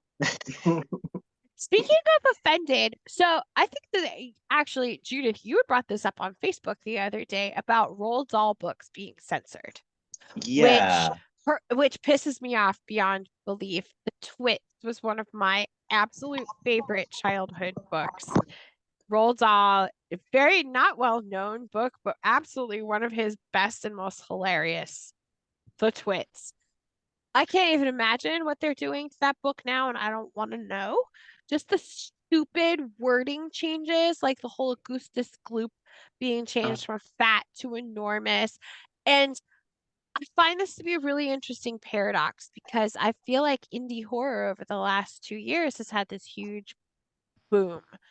Every time we get a political, I think a societal shift where things tend to go more conservative, niche communities like independent extreme horror will suddenly explode and boom. And then all of a sudden you have people who are looking for the worst of the worst, the vilest of the vile, the craziest stuff out there in comparison to this absolutely puritanical state of society that we're dealing with. And so I find it funny that while we're all over here celebrating the world's most fucked up shit, there's another part of our society that is like, we can't call Augustus Gloop fat. It's bizarre to me, especially because like Roald Dahl is dead. So it feels Right? like grave robbing to go back and like change his words. And like what I said on Facebook, it's totally fine to enjoy and read a book and acknowledge that it might have problematic things in it. I've been hugely outspoken as a fan of Mark Twain and H.P. Lovecraft. And like, if you want to talk about problematic authors, there you Fuck go. yeah. Lovecraft especially. Yeah, Lovecraft especially. But like, and it's not separation of the art from the artist, because I think it is important to talk about who the artist was and why there's merit to their art, but also why a lot of it represents an older era. Have And I you think received any vitriolic feedback from the any people in the LGBT community because of respectability politics issues? no, Oh, no, I haven't. beautiful. Yeah, thankfully, Good. there's there's a few people who ignore me, But I think that's just because they don't like me and not because of like anything I've said in my books. But like again, I don't really think of myself as a political writer or political commentator. I really write these to be entertaining. I've talked about real subjects before because I felt like they fit with the narrative. But I really don't want to be the type of author that spends 600 pages preaching at an audience that either will never agree with me or already agrees with me and is just in an echo chamber. So like when something like the censorship of Roald Dahl comes out, I always like really have to think if it's something I want to comment on or not. And like the fact is, I am just so against the censorship of books, no matter what they are. I feel like a book should stand or fall on its own merits. Um, so if we're censoring something that's older and represents an older mindset, we're robbing younger readers from the ability to critically think about what they consume. Yes. And a lot of that critical thinking comes from reading an older book and saying, huh, we don't think that way now. Right. Right. Do you know how much, and this is gonna seem really weird, but when you take controversial pieces of work like books like, say, Mein Kampf. Mein Kampf is a journey into the mind of one of the most horrendous, brutal dictators to ever exist on the planet. So Yeah. when we go into that mind and we look at that mind, there's so much we can learn from it as far as protecting ourselves from other minds that might come at us in the future that are similar to his. And so when we take books even that are controversial on that end of things and we hide them away from people, we are actually taking away their ability to protect themselves and learn from past mistakes. So Yeah, I think book censorship what is just happens the stupidest if thing. like a book like that is not allowed to be viewed in historical context is someone will eventually just rewrite it. Oh, yes. Yeah. Absolutely. They could Or have never someone heard it and they'll rewrite it. Like or it's someone will go to it wanting to use it as a guide. right. And it's Oh, and it's infuriating too. And I haven't really talked much about this. I'm Jewish as well as trans. So like the the fact that Holocaust erasure is happening as well is horrifying to me. Yeah. Oh my God. It's absolutely horrendous. I So haven't. I feel like the more we try to limit our access to books that throw light on difficult things, the more those things like Holocaust erasure are going to happen, and that just makes yeah, me so angry. RJ, go ahead. I'm sorry. I had a I was moment. gonna say, I think I read this thing recently where streaming services now, they're like without even checking with the filmmakers or anything, they're just cutting out scenes and stuff. If they find them like, or if they deem them inappropriate or whatever. And a lot of people are particularly upset about this because even DVDs are becoming obsolete. So it's gonna come a time when they're like the arbiter of this art, this work, and no one will ever be able to see the original version of it, like as it was intended to be Well, viewed. it's like even with Star Wars, you know, you have to like search for a VHS tape to see the version of the New Hope that doesn't have CGI in it. Yeah. Oh yeah. Yeah. Guys, I love this kids show called Bluey. It's just Australian dogs. And Yeah, and Disney censoring that too. Yes, it's on Disney Plus, and there are certain episodes that Disney Plus won't air because they feel like they would be offensive to American audiences. It's a And it's not. children's show about gentle parenting. Those dogs are such good parents. They're so nice.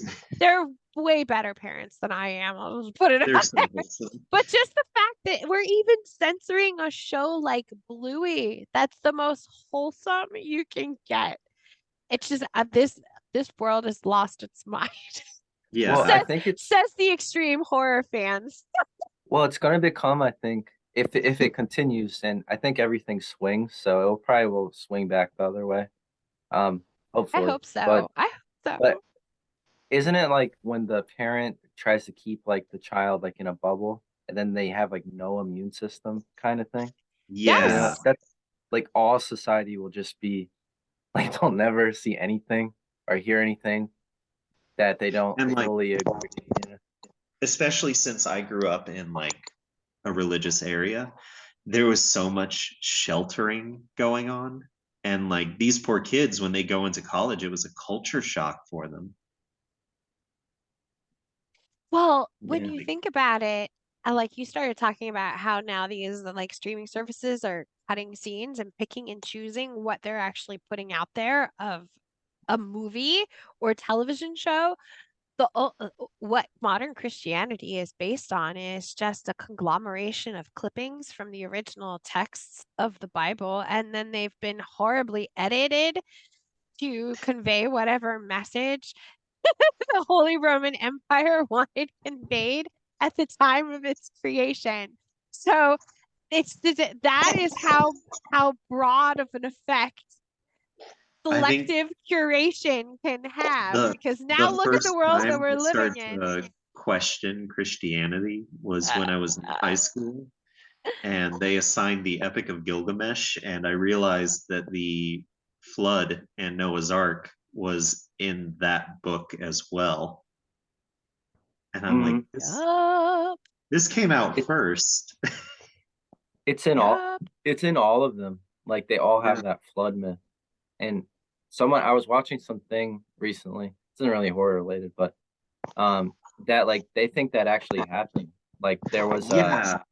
And there like was a the flood. original translation for world and land was like the same word. So Yes.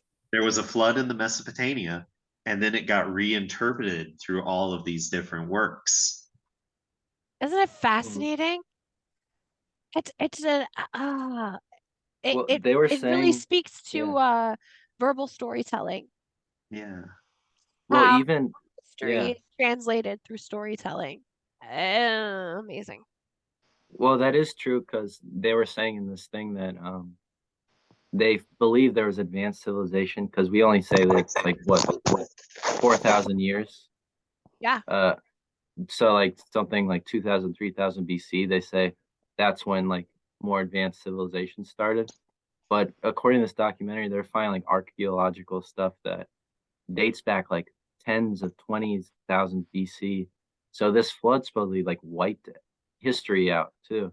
It's like a big censorship. It's like it just On. erased it all. God has Yeah. canceled us. Yeah. Yeah. And yet we came back. Yeah. Might be time to be canceled again. I don't know. Everybody Could you except imagine? us.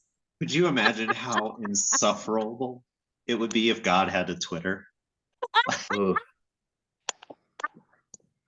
The God Just Twitter getting that into does exist is one of the funniest Twitter accounts out there. He Can you imagine definitely if has a like sick yeah. sense of humor, I'll tell you that. Yeah, if like Jesus came back and had a Twitter, but he always got in like Twitter arguments. It's like, yeah. Jesus becomes a fucking Yeah. influencer. Yeah. Yeah. He Like gets Jesus into and fucking Pals on crypto South and Park. NFTs. Jesus made $10 billion Bitcoin. He would. He's So collaborating got much, with into so much for flipping tables. I recommend this is also not horror related, but I recommend looking up on YouTube. There's this guy that has this huge cult. I think he's in like Serbia or something. And he's like Jesus, like he has long hair, and they all think he's Jesus. I forget what his name is, but it's like Is this this big like community Jared Leto in his cult? yeah, no, yeah, that is similar kind of. But this guy is like they're like really 100% invested in this guy. Can you And remember anything about what this is called? Because I am cult crazy. it's a great cult to look up. Let me see here. They all claim to be Jesus, though, or have some kind of like a deity. You don't type know how thing. many times I've met Jesus in the hospital. I one time had to room Jesus in a co-op room with the Antichrist, and I can tell you that went over like a lead balloon. Oh my God. It was entertaining for me, but they did not care for one another. Let Oh. them Oh, it says he was arrested. What is his name? Vissarion. Oh my God, spell V- it. Vissarion. Oh my God, I'm so into this. We Yeah. have one here right outside of Ephrata, Pennsylvania. It's called the like the End Time Machines or something. And it's worldwide. And their home base is like here in central Pennsylvania. Incredible. Okay. All right. I could talk about this for hours, so I have to keep myself moving. It is time, Judith. Sonnet. 4. The rapid fire 4. 4 questions, 4 answers. No time to think. Are you ready? I'm ready. All right. Commence the jiggling. RJ, hit her with the first one. Oh, I don't. Let me look him up. You son of a bitch. Let me see. All of the suspense, and then he just took all of the I air was so out of ready. my balloon. I was Wait, ready to I go. remember one from last time. While I looked this up, if you could write with any horror author, living or dead, or any author, Yes. who would you write with? That might have been from last season, but I remember it. That's okay. So We'll I'm let you actually take that like one. I'm really bad at collaborations. I need to work on that. um let's see. If I could with like any author, I honestly would love to sit down with Sean Hudson and get some like super over the top crime thriller with gory violence going with him. That would be fantastic. Sean Hudson is a huge influence on me too. Like crime noir. Yeah, but he always had like a horror supernatural turn to it. He wrote Slugs and Assassin. Both of those are great. Oh, I haven't read anything from him yet. Oh, read Ugh, Assassin. great. That book Thanks. was made for you. Now I It's have got got to add mafia violence. gore. It's got zombie cock. It's perfect. Slugs is a great movie too. That's a great like 80s. Yeah. Oh, kinda. fantastic movie. Gosh, I don't know if Sean Hudson would agree with me in saying that, but I think it's great. I saw oh, you shared a man. picture of his like author headshot or whatever. Yeah, he His looks hair like is- a member of Whitesnake. He's awesome. Yeah. Yeah. That's incredible.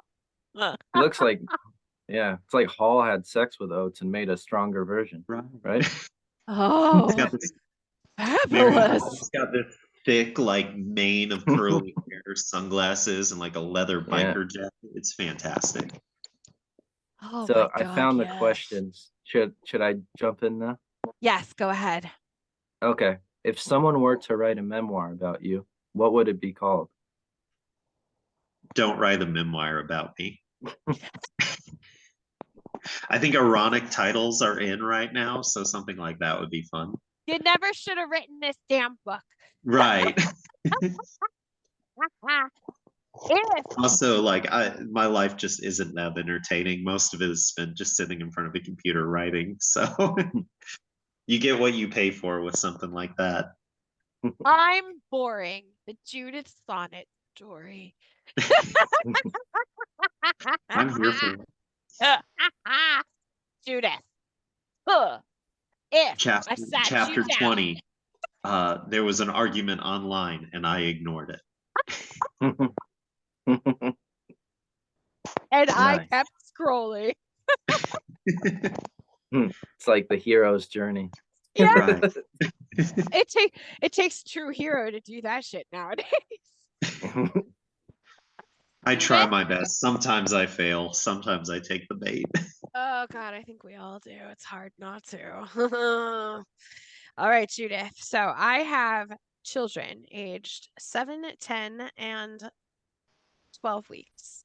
If I sat you down and put an explosive collar on your neck, battle royale style, and I told you you had 30 minutes to write a children's book for my children, or the collar would explode and your head would blow up, what would that children's book be called and what would it be about?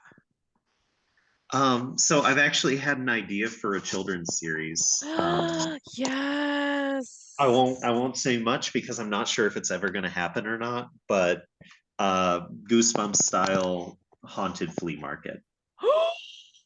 Give it to me. It obviously Yeah. needs to be published under a different name than, the name that is also attached to Gobbler Fuck Your Thanksgiving. But yeah, I would love to do like a Goosebumps style children's book someday. I would give Were every you- single one to my children. Every Aw. single one. Oh my God. Were That would you be a big reader of amazing.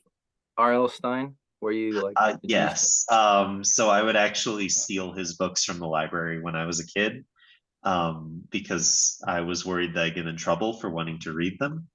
And then I would covertly bring them back and put them back on the shelf after I'd read them. Now, did you only do Goosebumps or did you get into the older Fear Point. Street. I Fear got a little of Street Fear and Street. I Christopher think Pike? when I started reading it, it was just a little overwhelming because there's so much to it, and I'm kind of a completionist at heart, so it's a little hard for me to just like pick and choose. I want to get it all. So that was too daunting for me. I want to go back and read them now. That was why I abandoned the Babysitters Club. Oh, I there's just so knew many it. of those. I know. Yeah. Never get to them all, and it was just too much for me. Have you ever read Are You Slime? I've heard of it. I have not read it. It was like I was obsessed with that because I loved Goosebumps as a kid, and then he put out like a parody of himself book. I forget what Oh, it I was love- called. I didn't know that was And- actually him doing it. It was actually him. He called himself Are You Slime. It was like his author name. So I had no I- idea. I need to sit down and read his adult horror novels. I have one here. I need to Yeah. read it too. Yeah. I think there's one called like Red Rain or something like that. It's on my list. Does he write it's all under R.L. Stein or does he write under a Yep. different pen name? Yeah, he writes under the same name. I have Yeah. been in the independent circle for so long that I had no idea that that was a thing. I think he did a few of them in the early 2000s. I don't know if he's still doing adult books or not. Oh my God. I feel like those covers for those Goosebumps with like the raised letters and then just the images. Ah man, those have like a special place in my brain. They're perfect.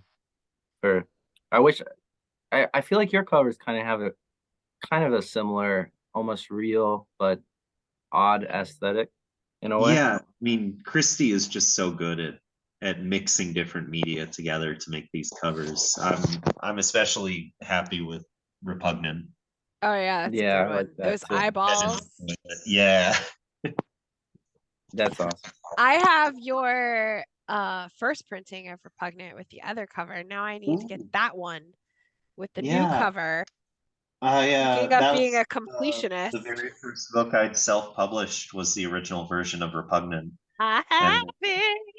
later this year, I decided to go back, re-edit it, add some short stories, and reprint it. So if you buy the new version, there's more gore in it. Ooh. And now I have to have it. Yeah. So This is which of your imperative. characters is your least favorite and why? The man from No One Rides for Free, just because he's a fucking bastard. Mm. Like Mhm. I usually enjoy writing villains. I didn't enjoy writing about the man. He is a nasty fucker. Do you Mm. find it difficult to finish a book when you despise a character? Is it hard to keep their arc moving? No, it actually makes it a little easier because I can't wait to get to the part where they get killed. No spoilers. No. So someone like The Man, would you ever revisit The Man? Maybe a Um, prequel? He had a cameo in Bloodsuck. Oh, Ooh. interesting. Not a lot of people have noticed that there's a cameo in Bloodsuck, but he's in there. Ooh. Easter eggs. Do you have any other Easter eggs? Do you have any other crossover characters I or don't really locations?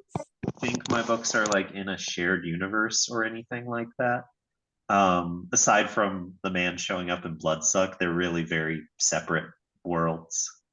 But I'll throw in like references to other authors. I'll throw in references to movies I really like.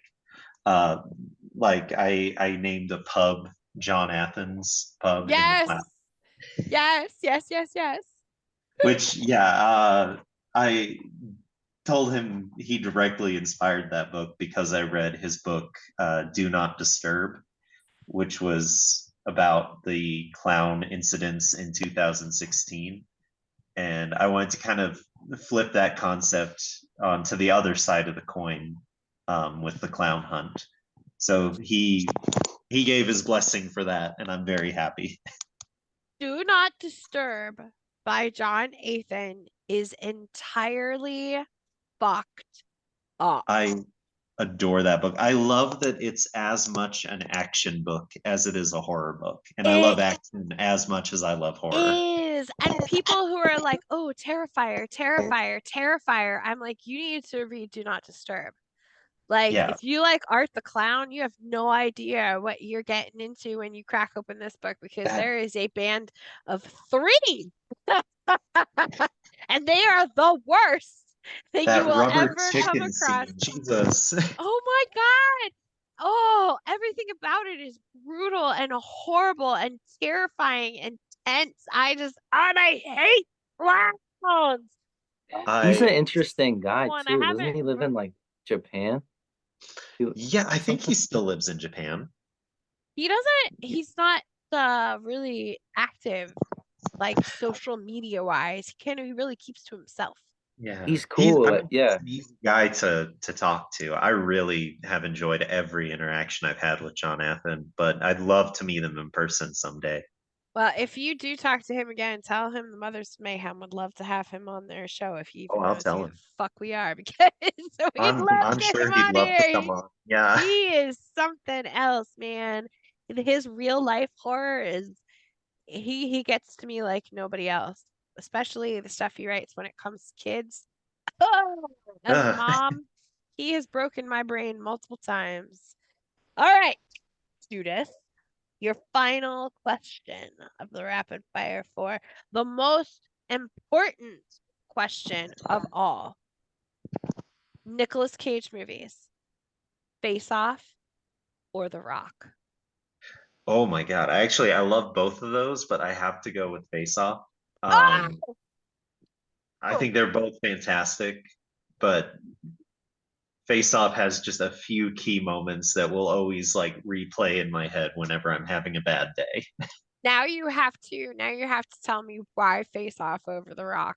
Because The Rock is a masterpiece.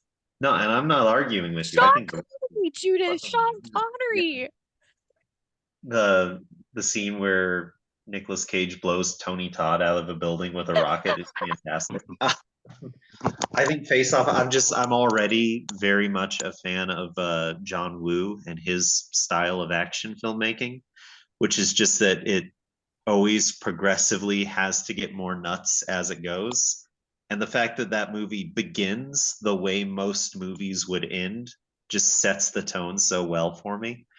I wish more action movies were like that.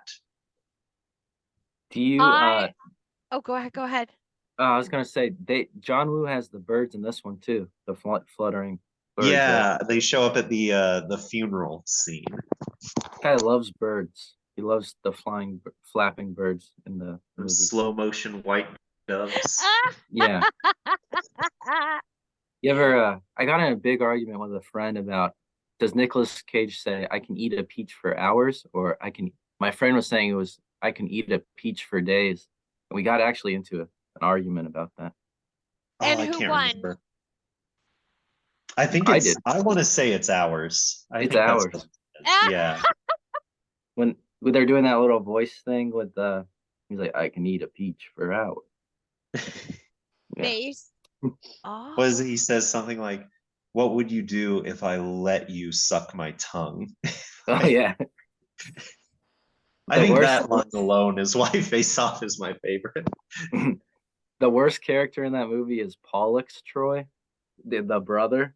Oh, Like such a when he's little eating, nerd. Yeah. he's eating spaghetti in the little interrogation room. He's like, oh man, that guy. Oh Got my exactly God. what he deserves. Yeah. Yeah. What is your favorite kill in Willy's Wonderland? Oh, I mean, I love when the sheriff gets ripped in half. I love a good full body dismemberment scene. My favorite like animatronic death is when he curb stomps the gorilla into a urinal. Ah, the bathroom. That's one of my absolute. I think Willy's Wonderland is the epitome of how Nicolas Cage is an exceptional actor because he carries that whole movie without ever speaking a single line of dialogue. And And I will sing its praises to the very end. don't tell anyone, but I actually got to read the script a little bit before the movie came out. Shut up, Oh, how? wow. And his character had a single line of dialogue in the script. You know the Very people loud. who wrote this movie? I knew someone who knew the people that wrote the movie, and they gave it to me. Okay, can you tell them to write me another one? I will. Because I'm gonna need a sequel. We need Willy's Wonderland 2. We do. I feel like Two Have you Willy, seen- two Wonderland. I feel like there's a Nicolas Cage sub genre of Nicolas Cage where it's like it all came from I feel like Mandy. And there was like Mandy, the pig, or is it called Pig? And then he has like a bunch of movies where there's another one where I feel like he has like a collar on or Prisoners something. in Ghostland. Yes. Yeah. And then this one where he's just kind of like this brooding. I don't know. Yeah. Yeah, it's like I was saying earlier on, like his takes on genre are always very outlandish and out of the box. And I love that he's willing to kind of risk a movie for that type of choice. I think it's kept him alive as an actor. Like people love him because of the wild and wacky stuff that he chooses to do. He is not boring. He is always a surprise. He's excellent, even like you said, in shit films. He takes it and he turns it into gold. Like I never in my life thought that I would be proselytizing on the magic of Mr. Nicolas Cage, but he is just so good. I fucking love him. So I don't have it with me, but I did write a book where I based a character off of Nicolas Cage. So I was told that there was a project happening somewhere of a Nicolas Cage based anthology. I hadn't heard of that. This Include is me. a rumor that I heard all the way last year, and I keep hearing these whisperings that They it's need to coming. make that happen. I need to write something for it. Because and I've been waiting because I love him so much. If you read my book Low Blasphemy, the character of Malcolm is based on Nicolas Cage. It was Oh a my role God. written in mind. Yeah. So I have to tell you a secret. I told Mr. Edward Lee all about you, Judith Sonnet. Oh, I love him. And Mr. Edward Lee, he has this Zoom link. And he may or may not come in here. He should.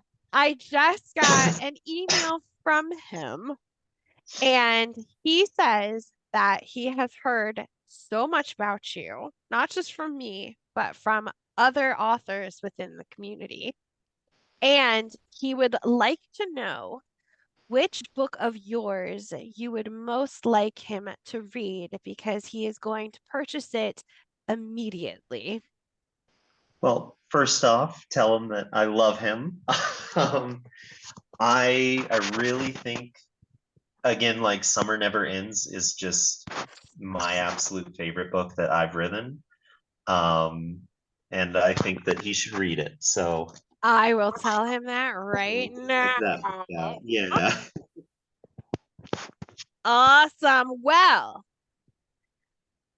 since we are done with the rapid fire 4, we will start wrapping up this conversation that we've been having, even though I have been having such a good time with both of you. Judith, if the people want to contact you, where do you feel, number one, comfortable with them doing so? And number two, where is the best place for them to reach out to you? So I'm on Instagram at Full-Time Horror Junkie. I'm on Facebook and Twitter under Judith Sonnet. I've kind of been a little slow recently to answer direct messages just because of all the weird stuff that's been going on the internet. So if you want to talk to me, the best way to do that is to just talk books with me. I'm always posting what I'm reading. I'm sharing all the vintage horror paperbacks I buy. I love hearing about what people are reading and what they're passionate about. So just come on in for a conversation there. Judith has the best social media presence. I love following Judith, and because I'm constantly hearting everything she does online, both Twitter and Facebook, and my feed is basically 95% Judith, and then 5% Kelvin Allison, because he's the other one that I've I need to read Judith, more. I read the oh, Jizz Lizard book, and that was Jizz fun. Lizard, my favorite title. This voice is so good. Judith, what do you have coming soon that people should be looking out for? March 2nd, my new short story collection, Toxic, is coming out. It's 9 stories, 3 of which were previously published in an out of print anthology that I have re-edited and expanded. The rest of the stories are totally brand new. And they range from a kaiju giant monster story to a crime revenge story. So you'll get a lot of variety from Toxic. I don't have a release date for it yet, but I am currently working on 2 separate novellas. One is a fantasy story called The Cormorant Queen, which is very unlike everything I've written before. I'm very nervous about it, but I really hope that people like it. And this is an exclusive. I have not announced this yet, but I am writing a extreme novella called Hell right now. And you'll be hearing more about that later. Oh, I need extra detail that you can share on that. I mean, that title alone is a I big can't say tease. much. I will say it is probably my most extreme work to date. It will live up to the title. That sounds amazing. Thank you. I love people's different interpretations of hell, so I know this one's going to be good. Thank you. Yeah, it's going to be fun. I'm excited. Judith, did you get a chance to read The Black Farm? I have. I really like that book. Holy shit. Oh my God, that book fucked with my head, man. Another great hell book, Aaron Beauregard's All Smiles Until I Return. Oh yeah. Oh my God. I love Aaron Beauregard. Oh, he's so good. He's so good. He's such a genuinely good person. He was so nice. Love him. He and Lucas Mangum were the first 2 authors to really like reach out and talk to me when I started. So like I owe so much to both of them. Well, he probably would, I don't know if he's probably fine with me telling, but I messaged Aaron Bjerregaard the other day because we had met at AuthorCon. I just want to ask his advice on something, and he literally just said, "Hey, are you free in 2 hours? Let's Skype." And he just talked to me for like an hour. He did that to me too. He's so wonderful. Yeah, he's like honestly, genuinely the nicest guy ever. Like genuinely, like, was just giving me advice, telling me all this stuff. That's cool that you had that same experience. I'm not even a fellow author. I was just a stupid TikTok lady. And he did the same thing for me. No, like one-on-one Skyping, but he was like one of my biggest supporters when I first started doing my TikTok reviews. Him and Daniel Volpe, they really helped push me out into, the visibility for everyone to see me. And now I get to do this. So he is, and he just started his, what is it, the Shared Success program, where he's been giving back to the readers financially. And he's a cool dude. I can't wait to Yeah. see him again. Judith, That I really whole hope at some the point you'll get to come join us on the East Coast for some fun times. Oh, I would love that. But yeah, that whole Written in Red crew is so supportive. Aaron Biergard, Daniel Volpe, Carver Pike, and Roland Bursey Jr. And I just got this love the them other day. all. I Oh, Roland, and he is the sweetest human being on the planet. He melts your heart. Did you guys see homegrown this? comeuppance. Yes. Yeah, And that I was just one of got my this the other day. favorite stories from A Baker's Dozen. It's It's cool. so good. I forget what he called this book, but I'd seen this before, where it's each side is a front side. Yes, so this is Roland Bursey's newest publication. This is a necromantic love story, which is brand new. And then you turn the book upside down and flip it backwards. And then you have Homegrown Comeuppance, which is a repeated or a republication of the short story he originally had featured in Uncomfortably Dark's Baker's Dozen. which It's is an one of my amazing top story. 3 favorite stories from that. I think The God of Pretzels, Oh, Blueberry yes. Hill, and Oh. Homegrown Comeuppance. Those are the best. Ruth Ann Jagg's The Pie Bird. I just, Yeah, that oh one's my cool. God. Oh, it's such a great collection. Such a great collection. I really need to Well, read one. say it again. I really need to read the next one, The Trapped. Oh my God. I haven't had a chance to read it either. That's the problem. We all get into this place where we're like, I need to read that. I need to read that. I need to read that. And now all of a sudden we have 750 books And that I'm we not need to helping. read. Like, You're not I want to helping. read. I'm making it worse for people. And then how are you supposed to read when you're constantly writing? Right. And I Well, feel bad because like I'm very obsessed with like vintage 80s paperbacks and I read those more than anything else.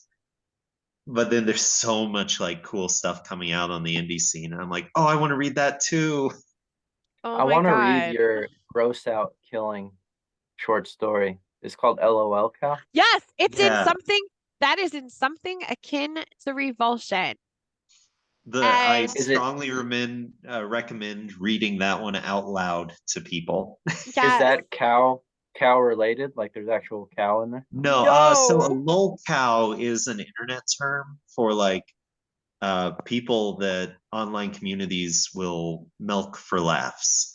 So like Chris Chan is considered a lol cow. Nikocado Um, avocado. Yeah.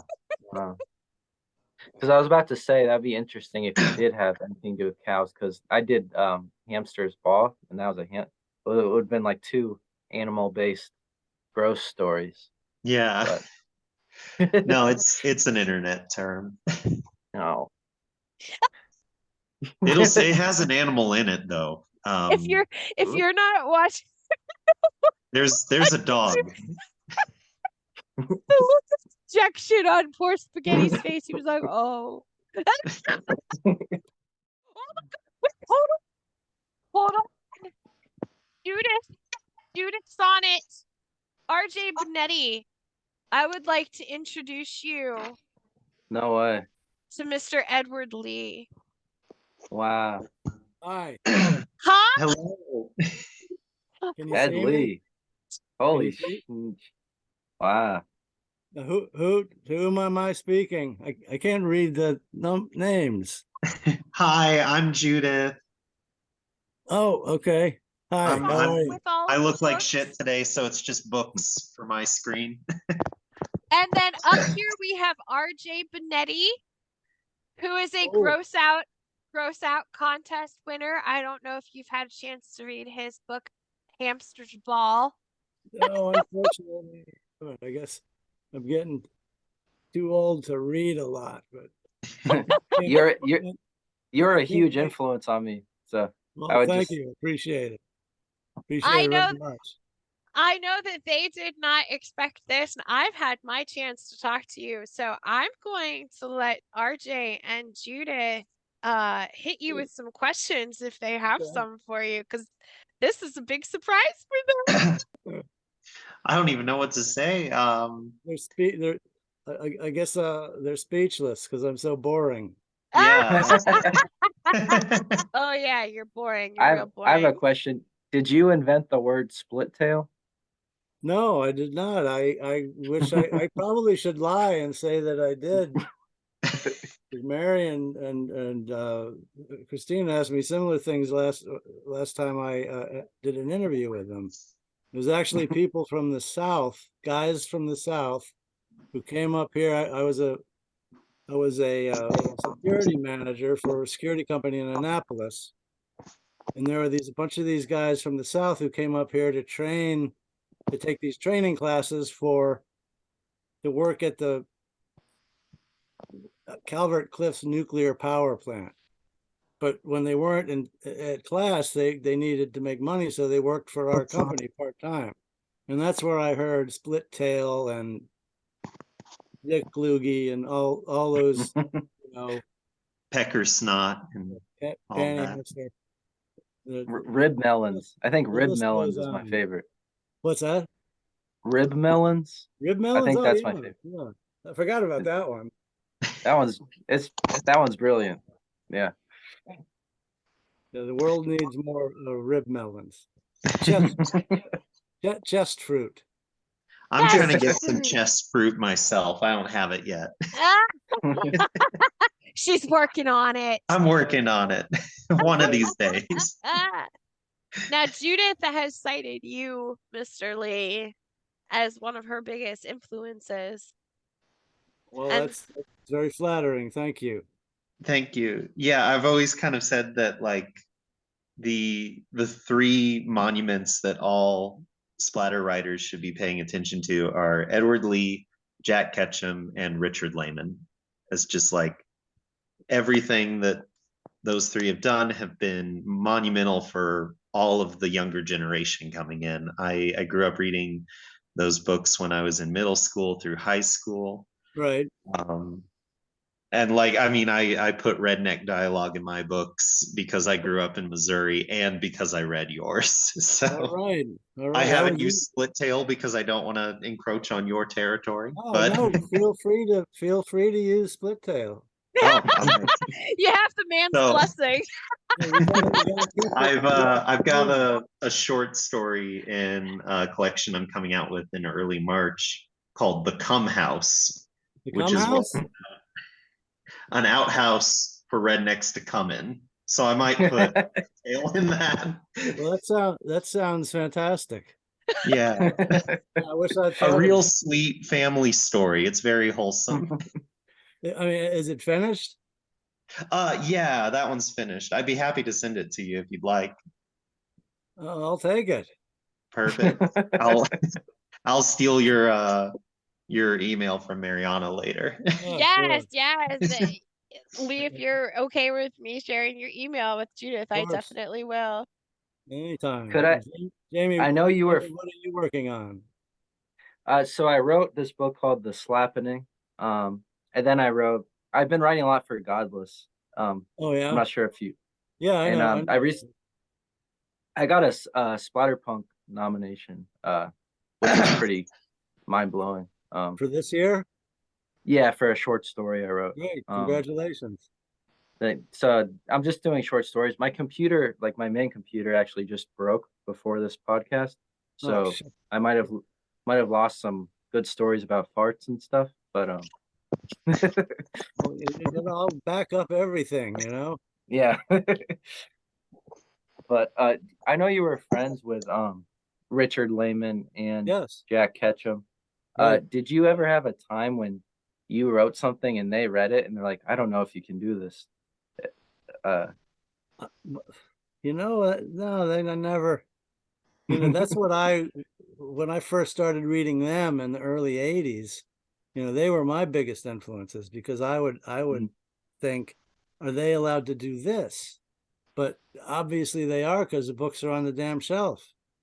I don't recall Jack Ketchum or Dick Lehman saying you can't do this. So that's good.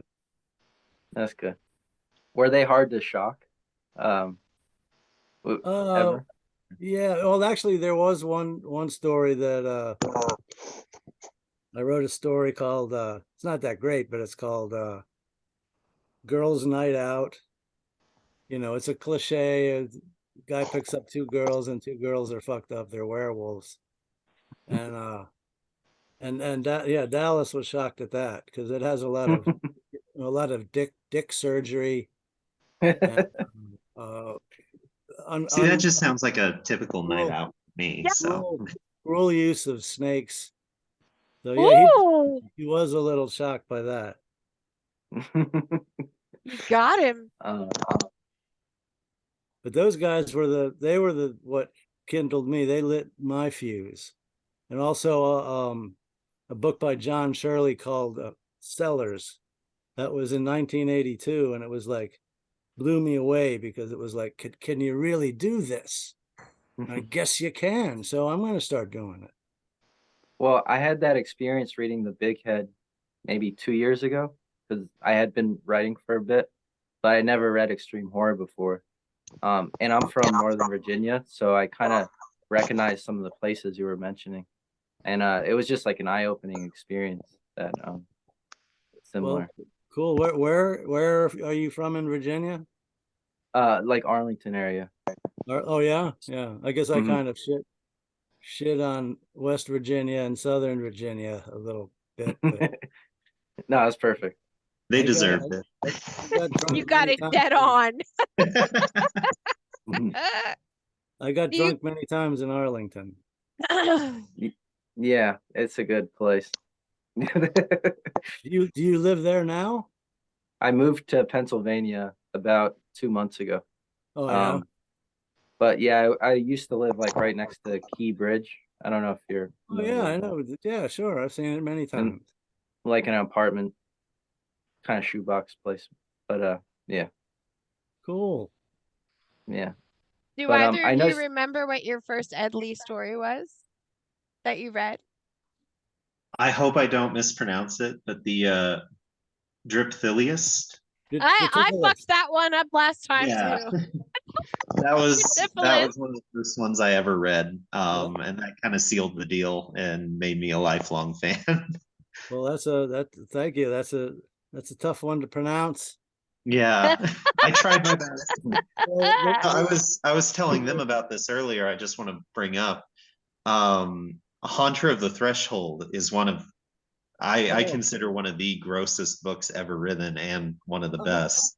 I'm glad you I said that. I really mean, want to get more people to read that one well, nowadays. please do. I love that book, and a lot of times people will say, you know, you hear them say that they think my grossest book is The Big Head or The Pig. None of them mention Haunter of the Threshold. And I said, holy shit. You must not have read it because it's got some grody stuff in it. Yeah, I don't look at shot glasses the same way after that. Oh yeah, The Pig, yeah. But no, it was actually Daniel J. Volpe who kind of Oh pressured me yeah, to read that one right off the bat. And good. yeah, God I'm bless him. He's a good friend forever of mine. grateful for that. Yeah, he's a good friend of mine. He's cool. He showed me a picture of his autographed copy of the Grub Girl Oh comic. really? Yeah. Oh, I want to see that so And now bad. I'm gonna have to go to New Jersey and break into his house and do crime Did so that I can get it. did I send you one? Oh, that's okay. I thought I did. It's No, just- you don't have to either. God So, bless you. You're this such a is sweetheart.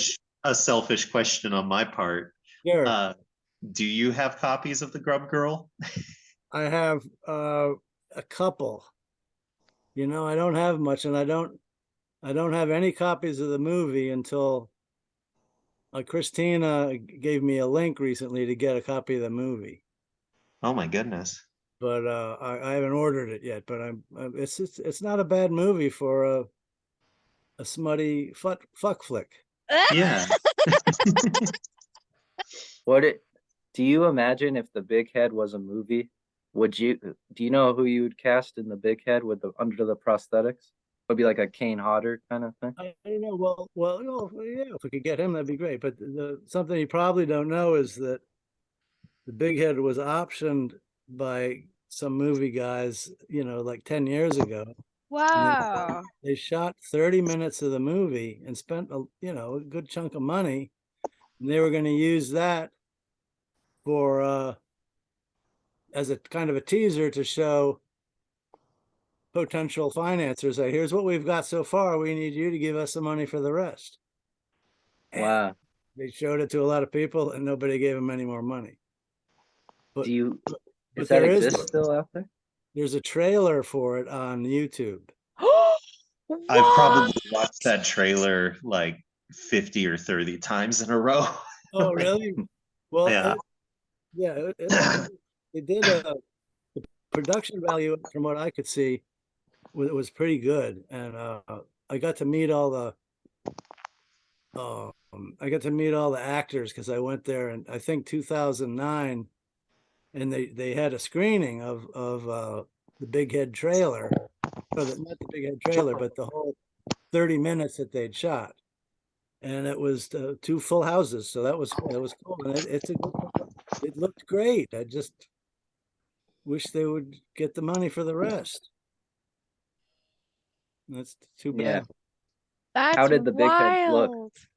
Did he look good? He was a good Big Head. You can just look up Big Head movie on YouTube. You'll find it. I mean, I'm I gonna just find it. I'm gonna put it on the Facebook I group. saw it the Oh other my day. God. Yeah, I love how that trailer looks. They use darkness so well in it. Yeah, It's not so dark that you can't see anything. It's just like really well placed shadows. It makes the Big Head look even more terrifying. right. See, these guys are, they know a thing or two about movies. Like one of them works for Lucasfilms, or used to, and not in a production capacity, but he learned a lot of stuff about how to make movies, and they had a real good camera, and a great sound crew. So it all kicked ass. Just too bad it didn't work out. Oh man, I'm looking at the trailer right now and I'm so freaking bummed. I mean, I don't know if they have the whole 30-minute thing on YouTube. No. I talked to the guy, a month or so ago. He said they were going to do that eventually. So if that happens, I'll let you know. Yes, please. I know That'd be amazing. a while back they had a DVD of the 30 minutes that circled around, but it's near impossible to find nowadays. Yeah, they only made I think they were like promotional things, and they didn't make that many of them. Yeah. And I don't These even are have treasures. I don't even have a copy, but eventually it'll be available. Yeah. I know you recommended Carousel. Carousel. On Tubi. I spread the good word. Carousel. The first one it's masterpiece schlock horror comedy. It doesn't get better. Do you watch like mainly that kind of like schlocky horror, or do you watch also like the, I don't know, like newer, more serious in tone? No, I watch everything across the board in horror. This man is obsessed with Skinamarink. Oh, Skinamarink. Not to blow up your spot like that, Lee, but yeah, we had days and days of conversation about Skinamarink. Well, yeah, I had nights and nights of nightmares. I kept thinking I was going to hear the mother say Kaylee at night in that creep. Can you imagine waking up to that? Look, that was a terrifying movie. If you think about it, I think. I can understand why a lot of people don't like it, because it's not conventional. It's not entertaining in the way we expect movies to be entertaining, but it's a great movie. I've watched it 5 or 6 times, and it came out, I don't know, a couple of weeks ago. Yeah, I wasn't prepared, I think. I think would have to be in a different headspace because Well, I don't know. I started feeling antsy, like I just wanted something conventional to happen, or no. yeah, well, if you watch it again and you look deeper into some of the dark spaces and doorways, you'll see things that, I was having that experience. I was seeing things, and I wasn't yeah, sure if they were in the movie or it was my brain or. yeah, I don't know either, but there's something there. But just that question alone, just the fact that you had to ask yourself, am I actually seeing something, or is my brain starting to fill in blanks based on the anxiety that I'm feeling about the film? Yeah, it That really was. it is. And we talked about the parallel about how it's very much, it kind of speaks to the experience of childhood abuse. Oh, And yeah, yeah. when you take it to that level and you put it in that context, it's really, it's kind of brutal. Yeah, it also, I think I told you, it reminded me of some of my nightmarish impressions when I was a little kid, like, 4 or 5 years old. Like, this made me remember shit like that. And how everything is pointing up. Like Yeah. you're Oh, always yeah. like you're constantly straining your neck Yeah, to your see whole what's happening, and it's yeah. your whole world is up. And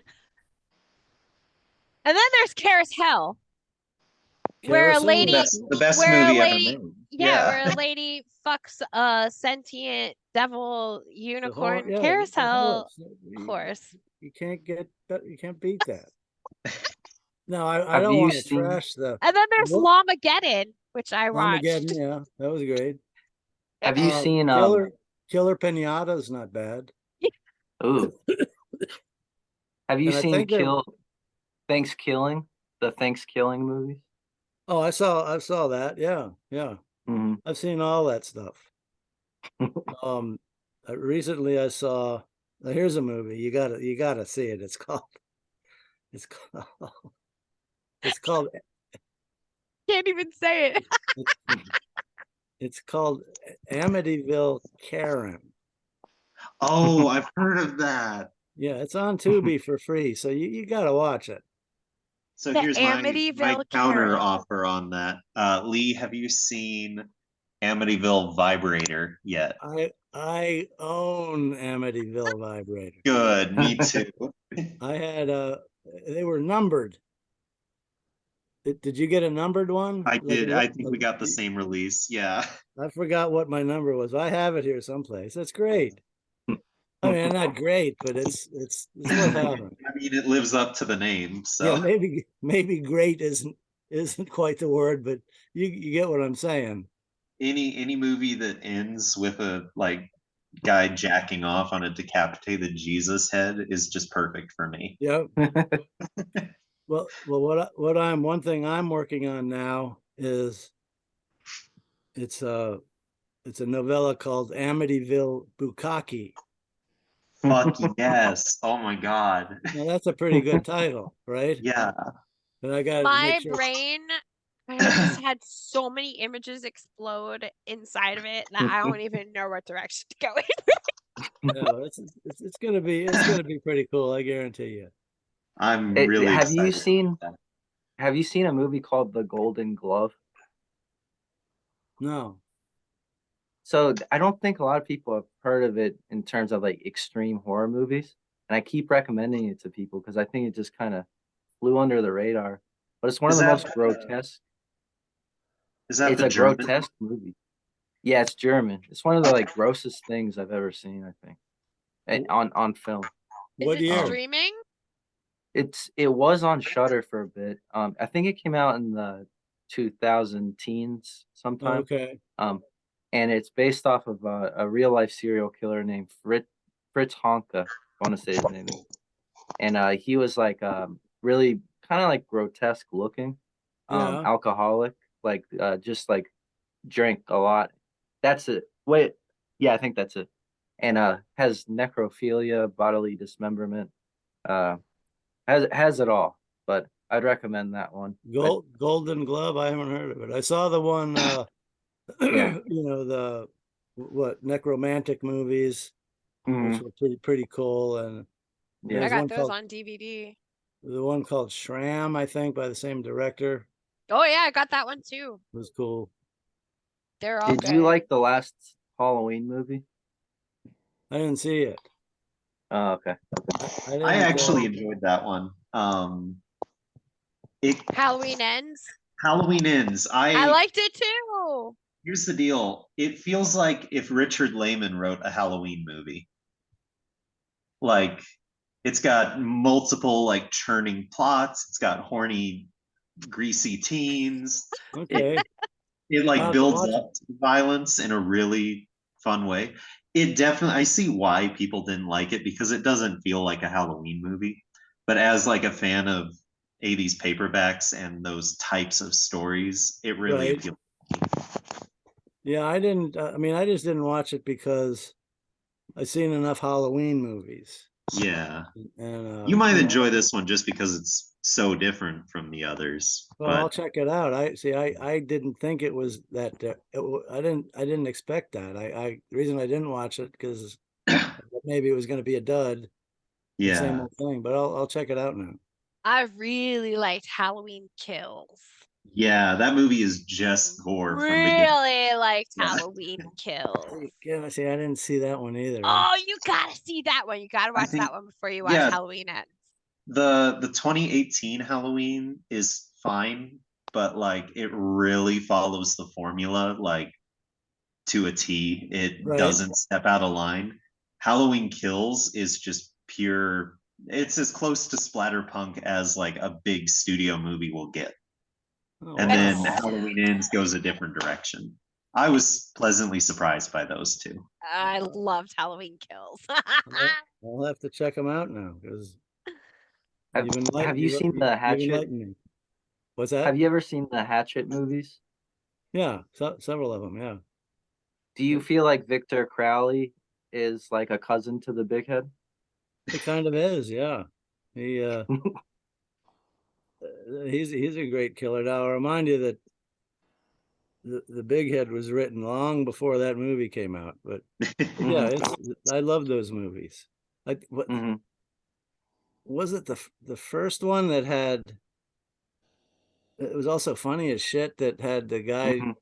the guy taking people on a tour, Yeah, and that's and he had an yeah, accent, but it wasn't real. that's old Cracker Joe. He drinks piss. Yeah. You know, Yeah. that was a great that was a great movie. I love that. I bought that one. I've seen Mhm. some of there were a couple more, right? Yeah, There there were four. 3 sequels. Yeah, I think Mhm. I've seen some of them. Yeah. Which it's sad because the fourth one ended on a cliffhanger too, and then they never made a fifth. Oh, that sucks. I hope they'll come back to it Yeah.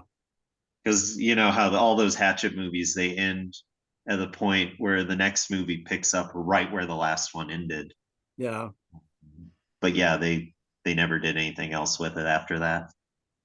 Well, maybe it wasn't making enough money, but in this day and age, I think you could make movies pretty cheap, Yeah, and these guys could do it. I'd like to see them do it. Was the original Texas Chainsaw a big influence to you?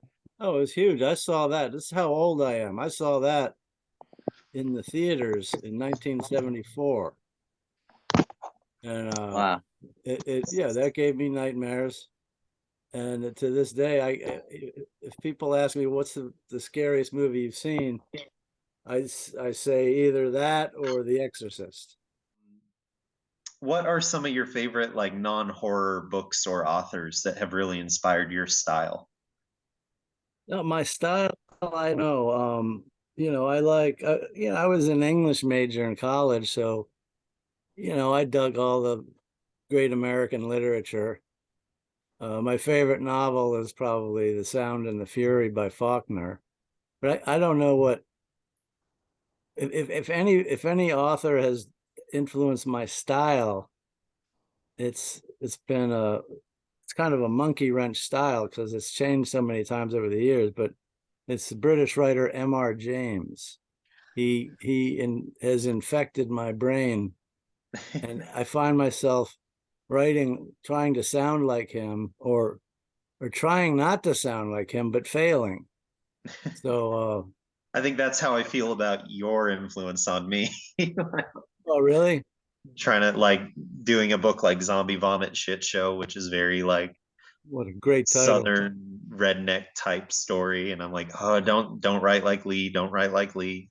No, you can't. Yeah, everybody's style is influenced by somebody else's style, Yeah. and you can't help but sound like your favorite writers. So don't worry about sounding like me. That's Oh, thank you.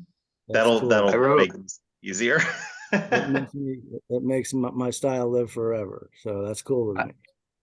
I had a similar experience recently. I was writing just like a really gross story called Raw Dog, and they're kind of like rednecks, but I had to not actively not use some of your good words like pecker snot and all that stuff.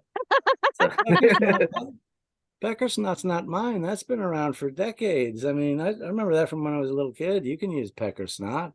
I didn't invent it. I don't know, but I feel like I don't know. You made it iconic, I would say. Okay, well, thank you. But don't hesitate to I will use. say, every uh, time I use the word rump in a book, I always kind of think of Rump? Layman and Yeah. how almost comforting his use of that word is to me now. Yeah. He was So- something. He was a great guy. It was a It's one of blast those to- authors I really wish I'd had the chance to meet. Yeah, he was a fantastic guy to talk to. I learned a lot from him and Jack Ketchum. They were both two good friends, and I they're would both have loved to have met fascinating, Jack Ketchum. fascinating people. From, I'm thrilled that I uh, had the chance to get to know you. yeah. I'm no big deal. Yeah, just sure. happy to be in the business. I know Judith was talking earlier about her book Summer Never Ends, how some of the characters were like influenced by real life people she knew. And I know Jack Yeah. Ketchum in Girl Next Door kind of had a similar they were kind of influenced by neighborhood kids he knew.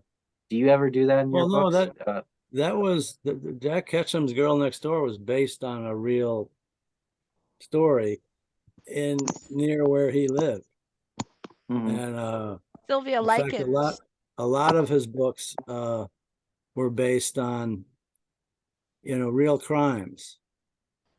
But I never asked. I know that he lived near where the Girl Next Door happened, but Mhm. don't know if he knew them. I think it was longer in the past. I'm not sure. I don't remember. Yeah. But he I- was I Do you very. ever? I'm sorry. I was gonna say, do you ever in your books, or do you ever like have a friend say you when you're in your 20s or something, you're like, hey, I wanted this person in real life to influence this character in my book. Does that ever happen? Well, I've had real people, to some extent, appear in some manner in my books. Sometimes if you read my white trash gothic books, there's, the main character is kind of like me, but He's one of my favorite characters, by the way. oh yeah, cool. I love kind of the Yeah, that's dichotomy. definitely me. It's all my. Like, he Yeah, thinks very philosophically, and yet he's surrounded by rednecks. Yeah, he's kind of a scumbag sex maniac, but who never gets laid, but fancies himself a great literary writer when he actually writes schlock. So that's pretty cool. Is there anything you're working on that you're really excited about, that you're allowed to say anything about? Or Well, there's one thing I probably I'm co-writing a story or novella with Mary San Giovanni right Oh, wow. now. We're in the Very beginning of that. And then when it goes back and forth, I write a chunk, she writes a chunk. So when I send my chunk off, then I work on Amityville Bukkake. But that's I've got a whole bunch of. I'm really happy that, especially at my age, I still have a whole lot of ideas for things in the future. And usually at this age, I'm 65 years old, you start to burn out. But I don't think I've burned out yet. I'm still kicking.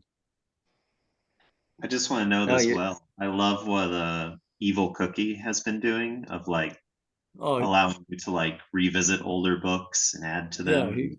he's Release. great. Yeah. Well, the whole he's a good friend and does a great job. But the reason that all of my books had to be reissued, I don't know if you know the story, but originally most of my books after Leisure went under were published by Necro Publications by Dave Barnett. And then a couple of years ago, he got killed in a car accident. And then all of a sudden his whole company was in a state, and I had to file infringement forms with Amazon for 43 books to get permission to have them reissued by other companies. Oh my God. Yeah, Because I had of no idea. it was a big hassle. But it's too bad because Dave was one of my best friends, and that really sucked that Yeah. he got killed. Necro Publishing is just so legendary. Like, Yeah. I mean, he's the guy who published I might not be sitting here now if it wasn't for him, because he published books like Header and Goon and Big Head way back in the 90s, and those were books I didn't think would get published. I just thought there's no way any publisher is gonna print this stuff, because it's about humping heads and sodomy and colostomy bags, holes, and good clean family fun.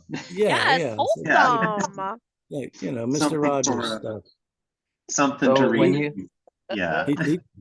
He's the guy who took the chance and published them, and they did well, and that kind of started an alternate career for me. I got to write mass market books on one side, and then in between mass market books, I'd write hardcore books. It was best of both worlds. What'd you have more fun doing? Well, the hardcore stuff. Yeah, I mean, that's really all I write now. I don't, the publishing industry's changed so much, so drastically now, that I don't even know how, if I wrote like a big, mainstream kind of horror novel, I don't know how, I don't even know how I would try to get it published. I don't know how I'd approach a publisher with stuff like that. Not when they're censoring Roald Dahl books nowadays. Yeah, I mean, it's like you're right. It's not gonna, that would raise too many brows, I think. And that's such a shame. That's such a shame. Yeah, it's a different world now. Things are changing. We gotta go with it. But so funny the phases we go through. yeah, when you write something like Header, or just any kind of gross out scene, it kind of feels like there's like a mischievous, like kind of laughing behind the words. Like it's like kind of funny. Do you feel like it's funny? Yeah. Of course, I'd be lying if I said no. Yeah, of course. It's fun. It's fun killing people. Yeah. Ain't that the truth? Drilling holes in Jamie, you gotta send him a copy of Hamster's Ball. Oh, yeah. Man. What's it called? Hamster's Hamst- Ball, and you are going to love it. I like it. I like the title. Oh, Well, it's so I good. read so Judith won the gross out at KillerCon last year, and I won the gross out at Scares That Care. That's So, great. but I read the first chapter of Hamster's Ball for the Scares That Care. And, Yeah, and one. yeah, and they seem to like it. So Is that on Amazon? I just put it actually a chapbook because it's only 30 pages, but I just put it on Amazon this morning. It's on Amazon. Is it a Kindle? It's also a Kindle. Yeah, it's like Oh, okay. yeah, I'll I think it's buy like that today. 99 cents or something. Yeah, I'll buy that.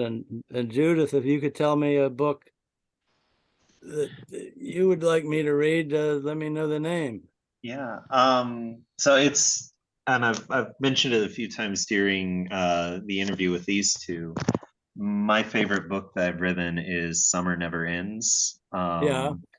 It's a lot more like psychological than my usual, but like once the gore starts, it doesn't stop. It's sort of about my experiences going to a Christian summer camp when I was a kid. Oh, yeah. And a lot of abusive people who were at those camps would use God to forgive themselves for hurting people.